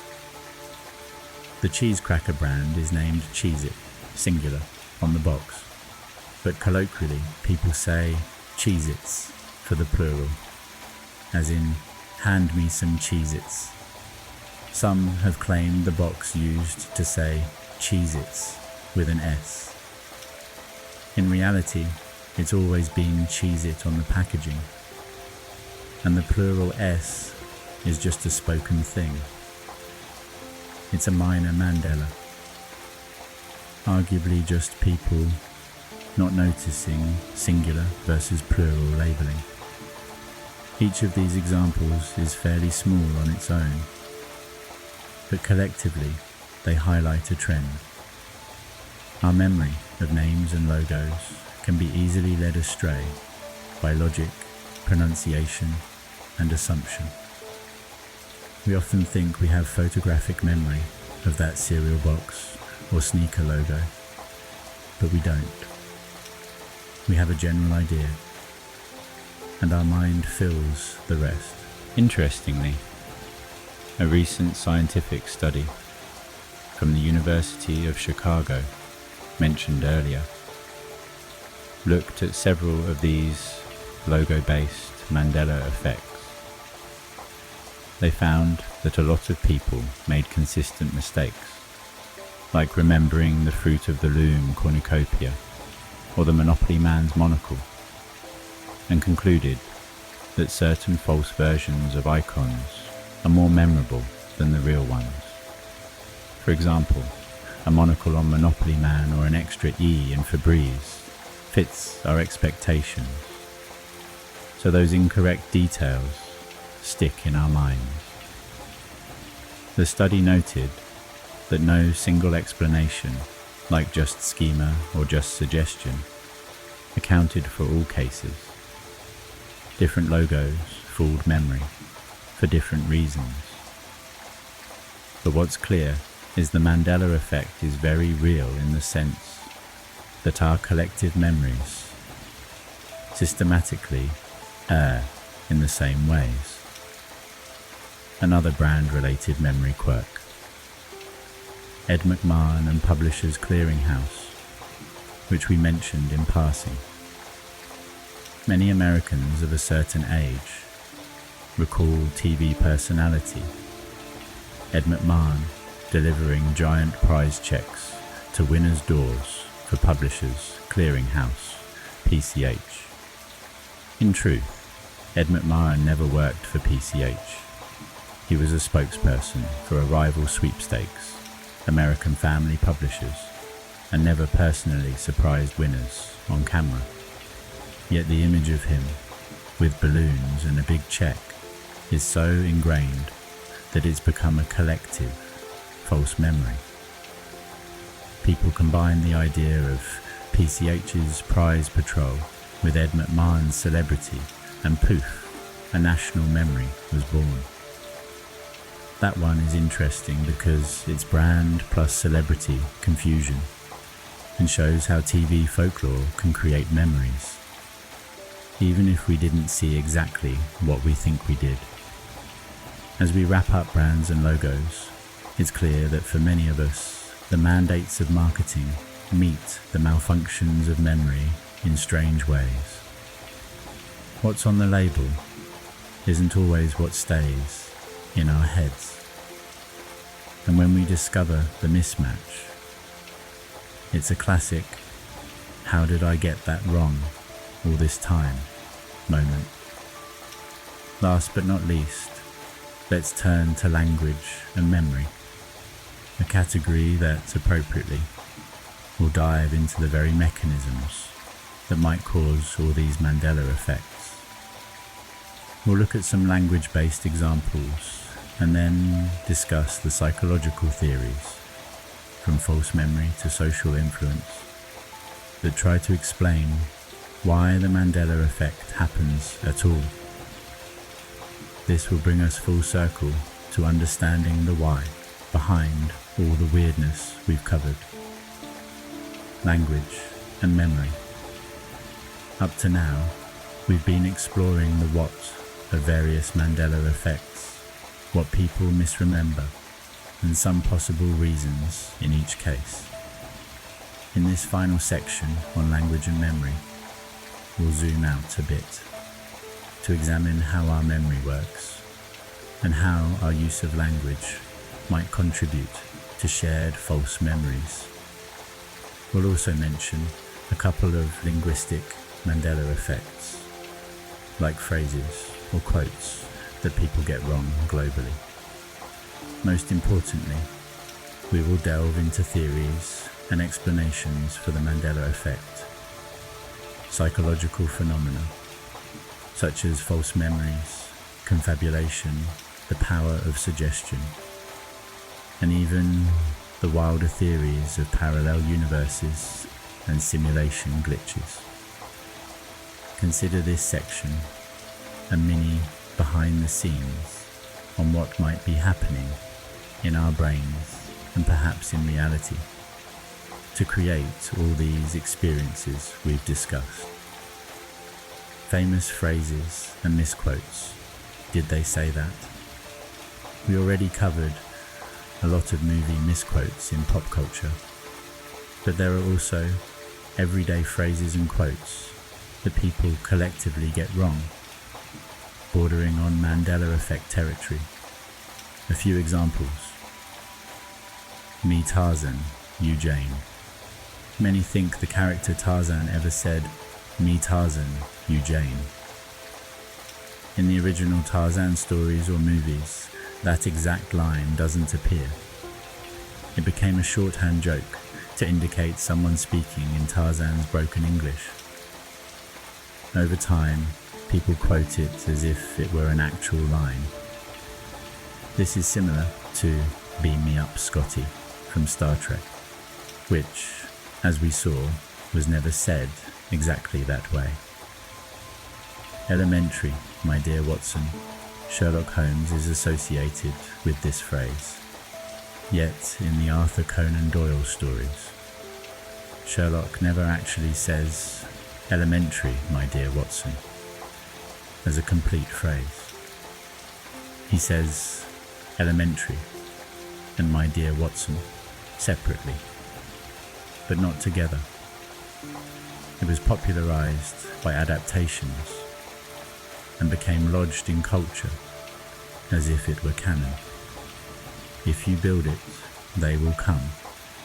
In the movie Field of Dreams, the whispered line is, "If you build it, he will come," referring to the protagonist's father. Yet many recite it as, "They will come," presumably generalizing the message. It's a subtle difference, but the wrong version spread widely. These instances show how language use and repetition can create false collective memories. A catchy misquote gets traction because it's more satisfying or succinct. Then everyone ends up remembering the wrong quote and attributing it to the original source. This is deeply tied to how memory and language interplay. We often remember the gist or the impact of words, not the precise wording. Why do our memories play tricks? Psychology, insight. Now we get to the crux. What causes the Mandela effect? While the internet loves fanciful theories, cognitive psychologists have been studying memory quirks for a long time and have several well-grounded explanations. Let's break down a few key concepts. False memories. Simply put, a false memory is remembering something that didn't happen, or remembering it differently from how it actually was. The Mandela effect is essentially a bunch of false memories on a group scale. False memories arise because memory is not a perfect recording. It's reconstructive. When you recall something, you rebuild the memory from pieces. Sights, sounds, emotions, context, rather than replay a video. During that reconstruction, errors can slip in.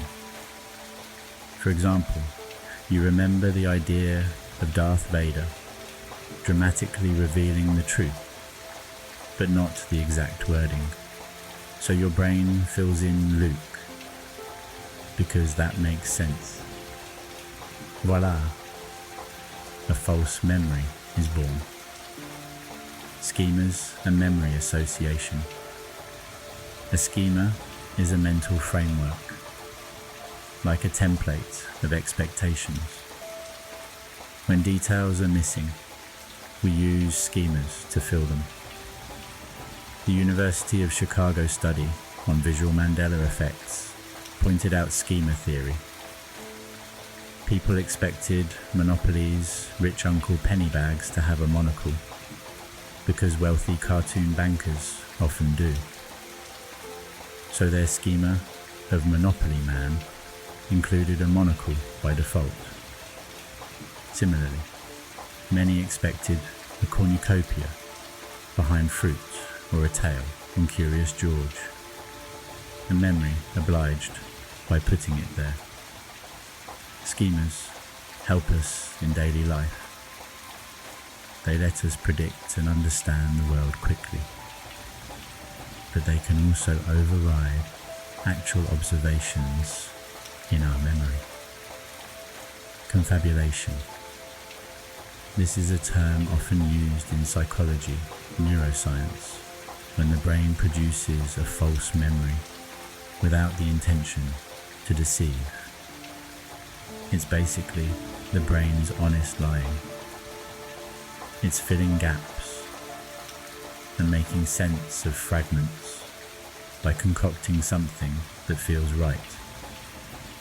Everyone confabulates to some degree, not just people with memory disorders.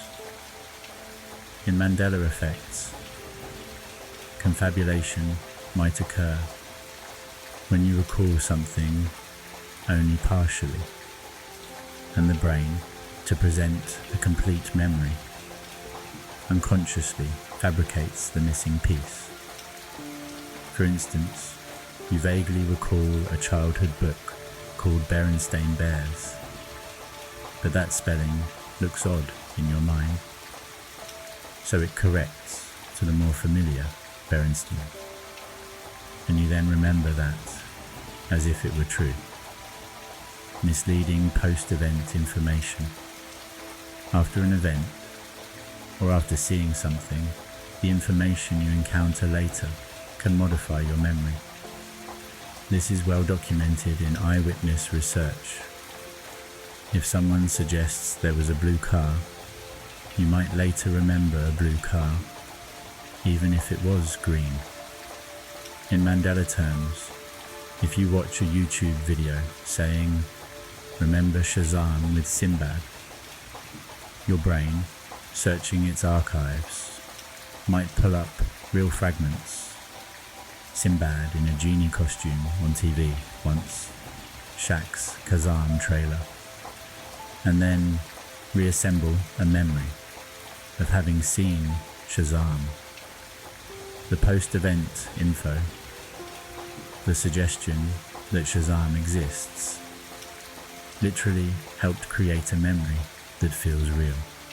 Social media and discussions act as continuous post-event information streams that can implant details. Priming and suggestibility. Priming is when exposure to a stimulus influences your response to a later stimulus. In memory, if I ask what colour was the yield sign, and in truth it was a stop sign, red, you might incorrectly remember a yield sign, yellow, because my question primed you to think yield. Suggestibility is similar. The phrasing of questions or the power of suggestion can mould memories.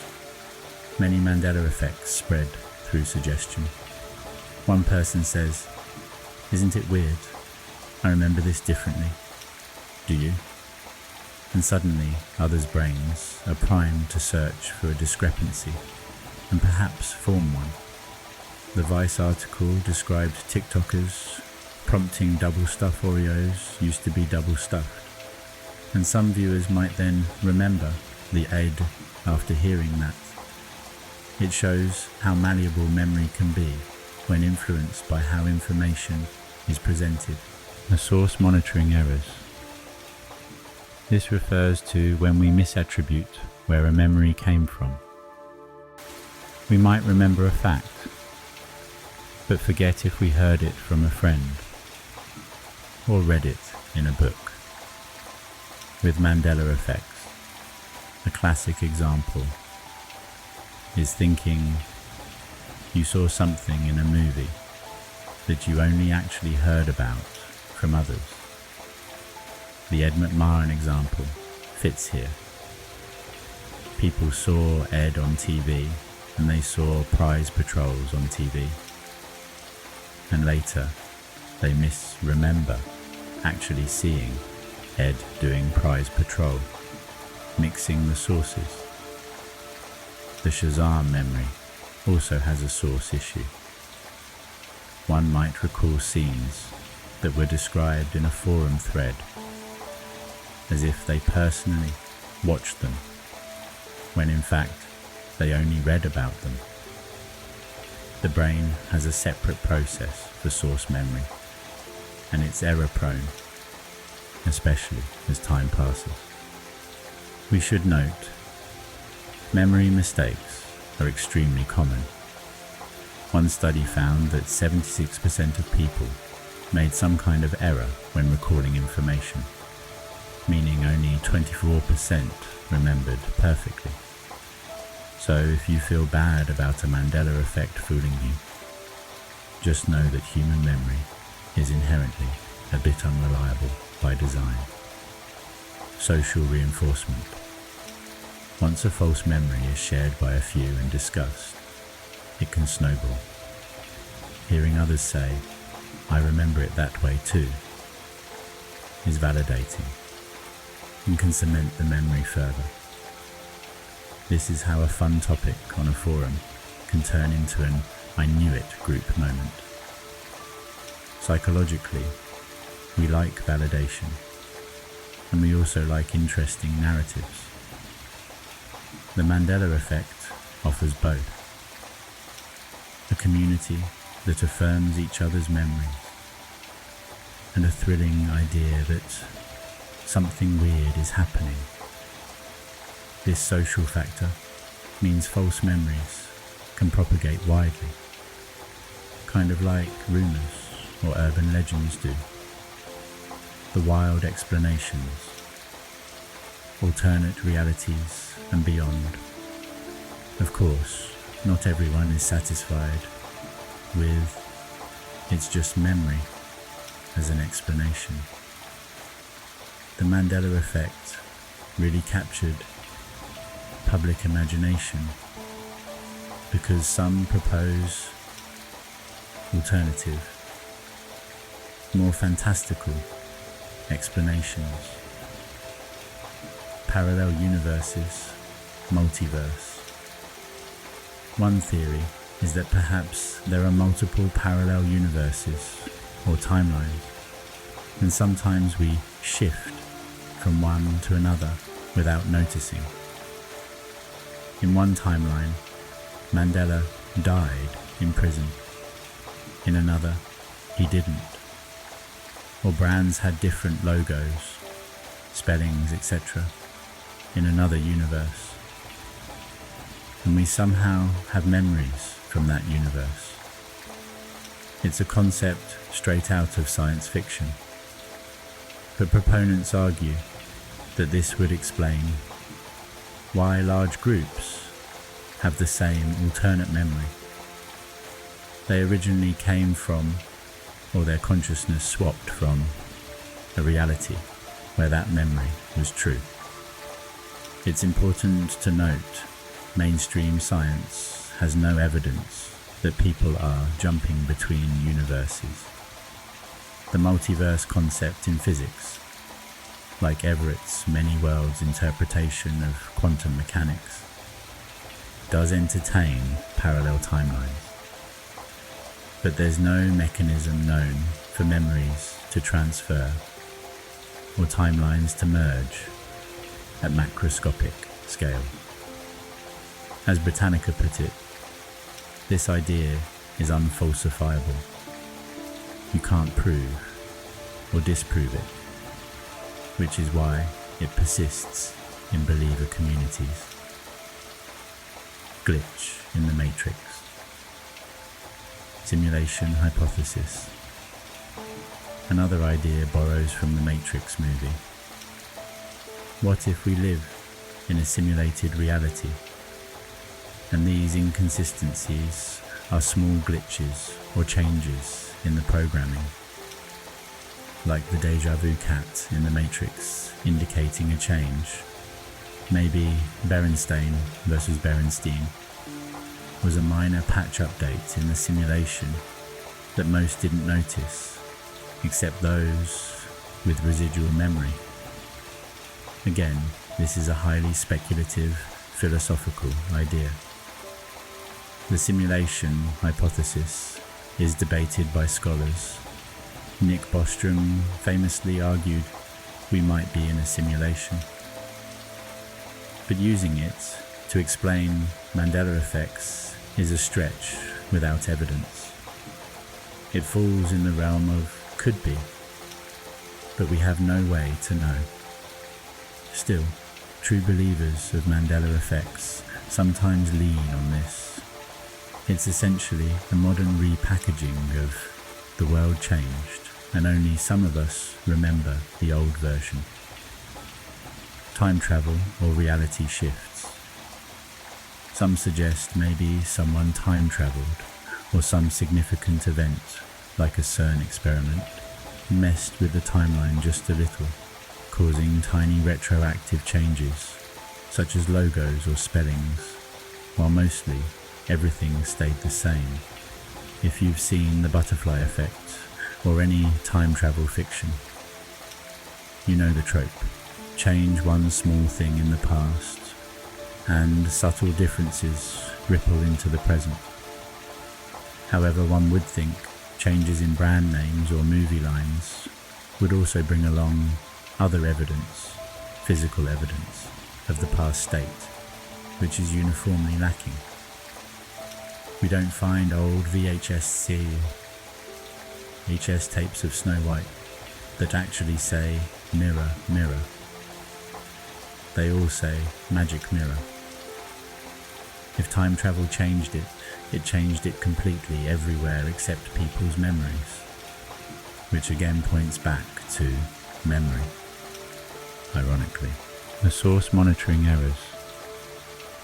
This refers to when we misattribute where a memory came from. We might remember a fact, but forget if we heard it from a friend or read it in a book.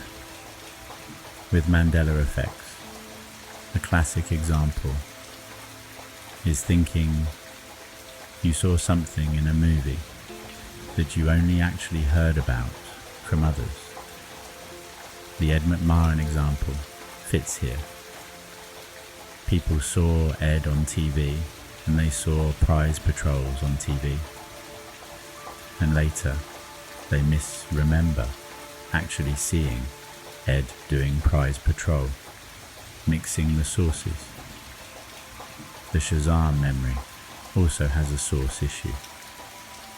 One might recall scenes that were described in a forum thread as if they personally watched them, when in fact they only read about them.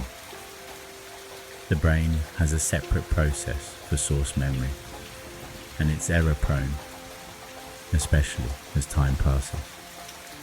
We should note, memory mistakes are extremely common. One study found that 76% of people made some kind of error when recalling information, meaning only 24% remembered perfectly. So if you feel bad about a Mandela effect fooling you, just know that human memory is inherently a bit unreliable by design. Social reinforcement. Once a false memory is shared by a few and discussed, it can snowball. Hearing others say, "I remember it that way too," is validating and can cement the memory further. This is how a fun topic on a forum can turn into an "I knew it" group moment. Psychologically, we like validation, and we also like interesting narratives. The Mandela effect offers both. A community that affirms each other's memories, and a thrilling idea that something weird is happening. This social factor means false memories can propagate widely, kind of like rumours or urban legends do. The wild explanations. alternate realities and beyond. Of course, not everyone is satisfied with "it's just memory" as an explanation. The Mandela effect really captured public imagination because some propose alternative, more fantastical explanations. Parallel universes, multiverse. One theory is that perhaps there are multiple parallel universes or timelines, and sometimes we shift from one to another without noticing. In one timeline, Mandela died in prison. In another, he didn't. Or brands had different logos, spellings, etc. in another universe. And we somehow have memories from that universe. It's a concept straight out of science fiction. But proponents argue that this would explain why large groups have the same alternate memory. They originally came from, or their consciousness swapped from, a reality where that memory was true. It's important to note mainstream science has no evidence that people are jumping between universes. The multiverse concept in physics, like Everett's many worlds interpretation of quantum mechanics, does entertain parallel timelines. But there's no mechanism known for memories to transfer or timelines to merge at macroscopic scale. As Britannica put it, this idea is unfalsifiable. You can't prove or disprove it, which is why it persists in believer communities. Glitch in the matrix. Simulation hypothesis. Another idea borrows from the Matrix movie. What if we live in a simulated reality, and these inconsistencies are small glitches or changes in the programming, like the deja vu cat in the Matrix indicating a change? Maybe Berenstain versus Berenstein was a minor patch update in the simulation that most didn't notice, except those with residual memory. Again, this is a highly speculative, philosophical idea. The simulation hypothesis is debated by scholars. Nick Bostrom famously argued we might be in a simulation. But using it to explain Mandela effects is a stretch without evidence. It falls in the realm of could be, but we have no way to know. Still, true believers of Mandela effects sometimes lean on this. It's essentially a modern repackaging of the world changed, and only some of us remember the old version. Time travel or reality shifts. Some suggest maybe someone time traveled, or some significant event, like a CERN experiment, messed with the timeline just a little, causing tiny retroactive changes, such as logos or spellings, while mostly everything stayed the same. If you've seen The Butterfly Effect or any time travel fiction, you know the trope. Change one small thing in the past, and subtle differences ripple into the present. However, one would think changes in brand names or movie lines would also bring along other evidence, physical evidence, of the past state, which is uniformly lacking. We don't find old VHS tapes of Snow White that actually say "mirror, mirror." They all say "magic mirror." If time travel changed it, it changed it completely everywhere except people's memories, which again points back to memory, ironically. The allure of these alternate theories is strong because they're fun and non-intuitive. They add mystery to life. As Very Well Mind article pointed out, the idea of alternate realities appeals due to its air of mystery. And because you can't disprove it, people can keep believing it without being definitively wrong. It becomes almost like a modern superstition or sci-fi flavored belief system. For many, it's more entertaining to think we slipped into a parallel universe than to accept that our memory is glitchy. However, all available evidence we have tends to support the mundane explanation. Our brains sometimes misremember in groups due to common influences. We have experiments and data on false memory, and we can often trace the source of confusion, like we did with the examples. We don't have any concrete evidence of timeline jumps. Even many Mandela Effect community members acknowledge the psychological explanations, but just enjoy speculating on the alternatives because it's an intriguing thought exercise. The internet's role, spreading Mandela effects. A critical factor in why the Mandela effect is a named phenomenon now is the internet.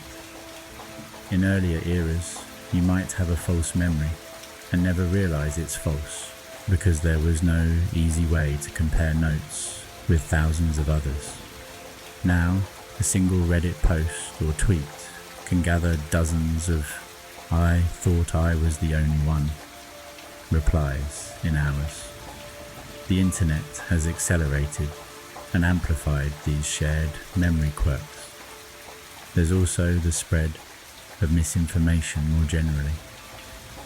One study of 100,000 news stories on Twitter found hoaxes and falsehoods spread faster and wider than truths.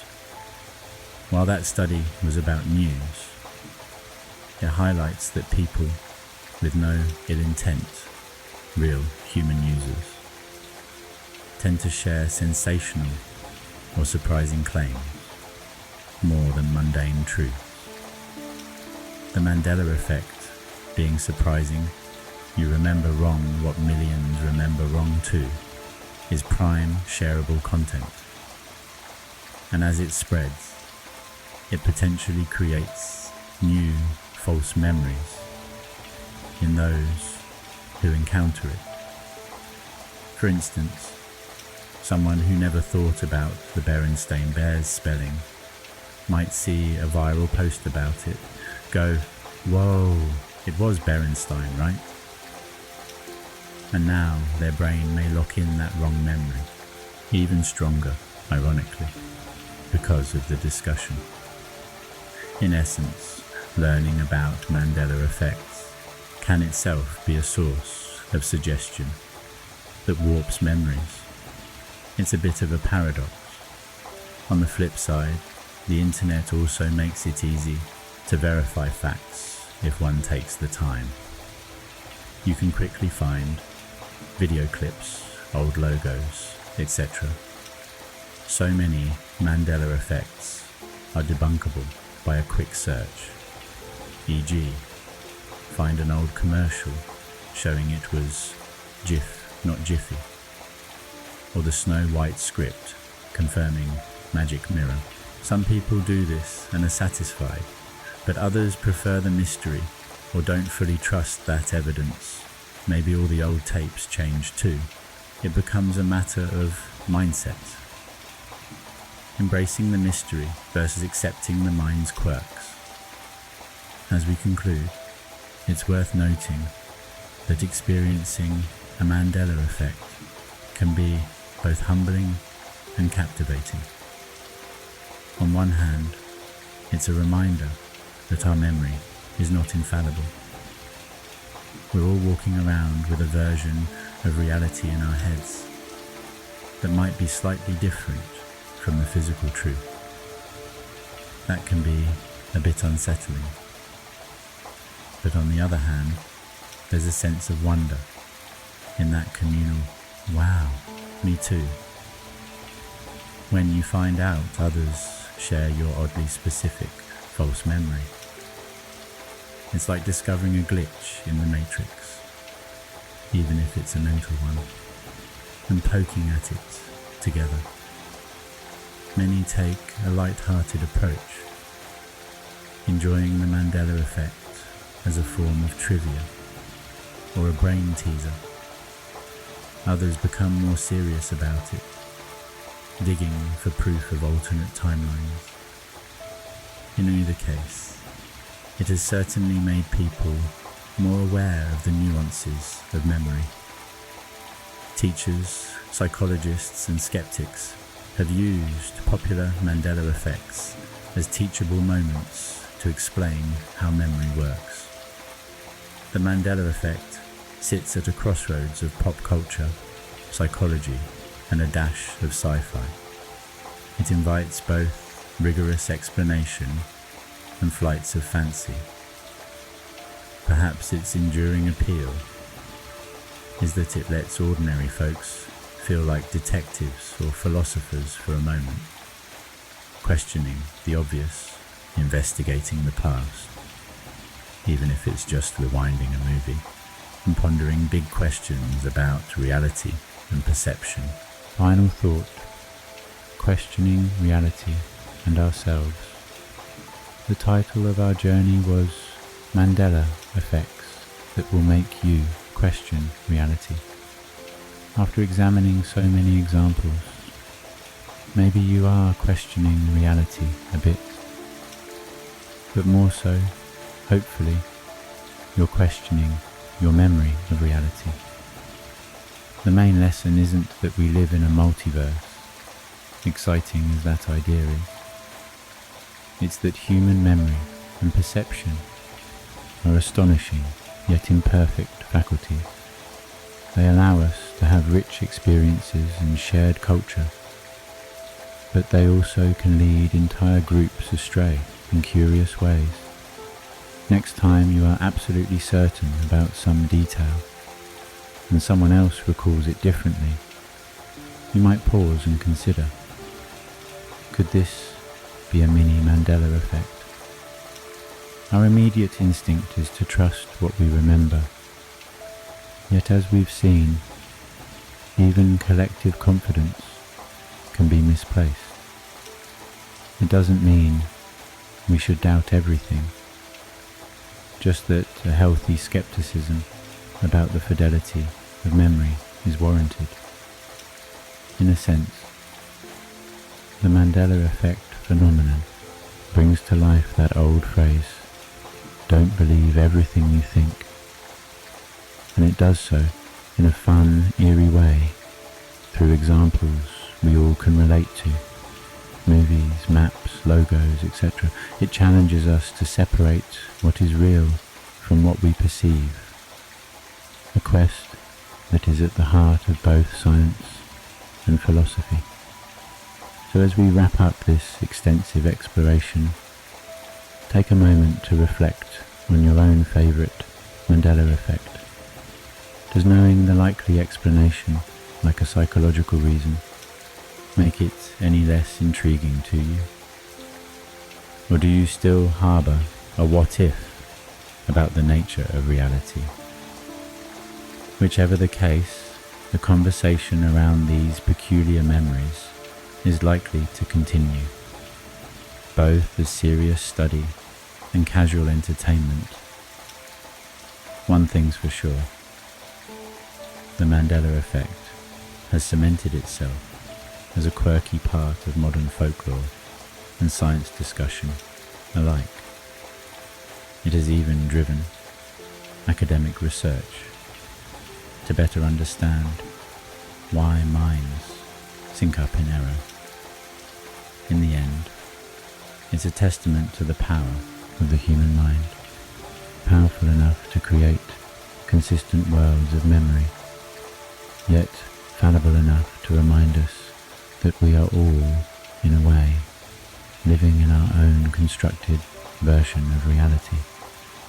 Maintaining an open but critical mind is perhaps the best approach. Enjoy the mystery, but also appreciate the psychology. And the next time you find yourself saying, "I'm sure it was like this," you'll know that little voice in the back of your head whispering, "Or was it?" might just be onto something. That's all for tonight, my friend. Hopefully you're fast asleep and drifting away into a world of pure imagination. This is the NytePill, curated for the night shift, the anxious, and the overthinkers. Take a dose of calm, drift into rest, and let familiar voices guide your mind into sleep. We hope that we helped you unplug, slow down, and fade out.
Thank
you.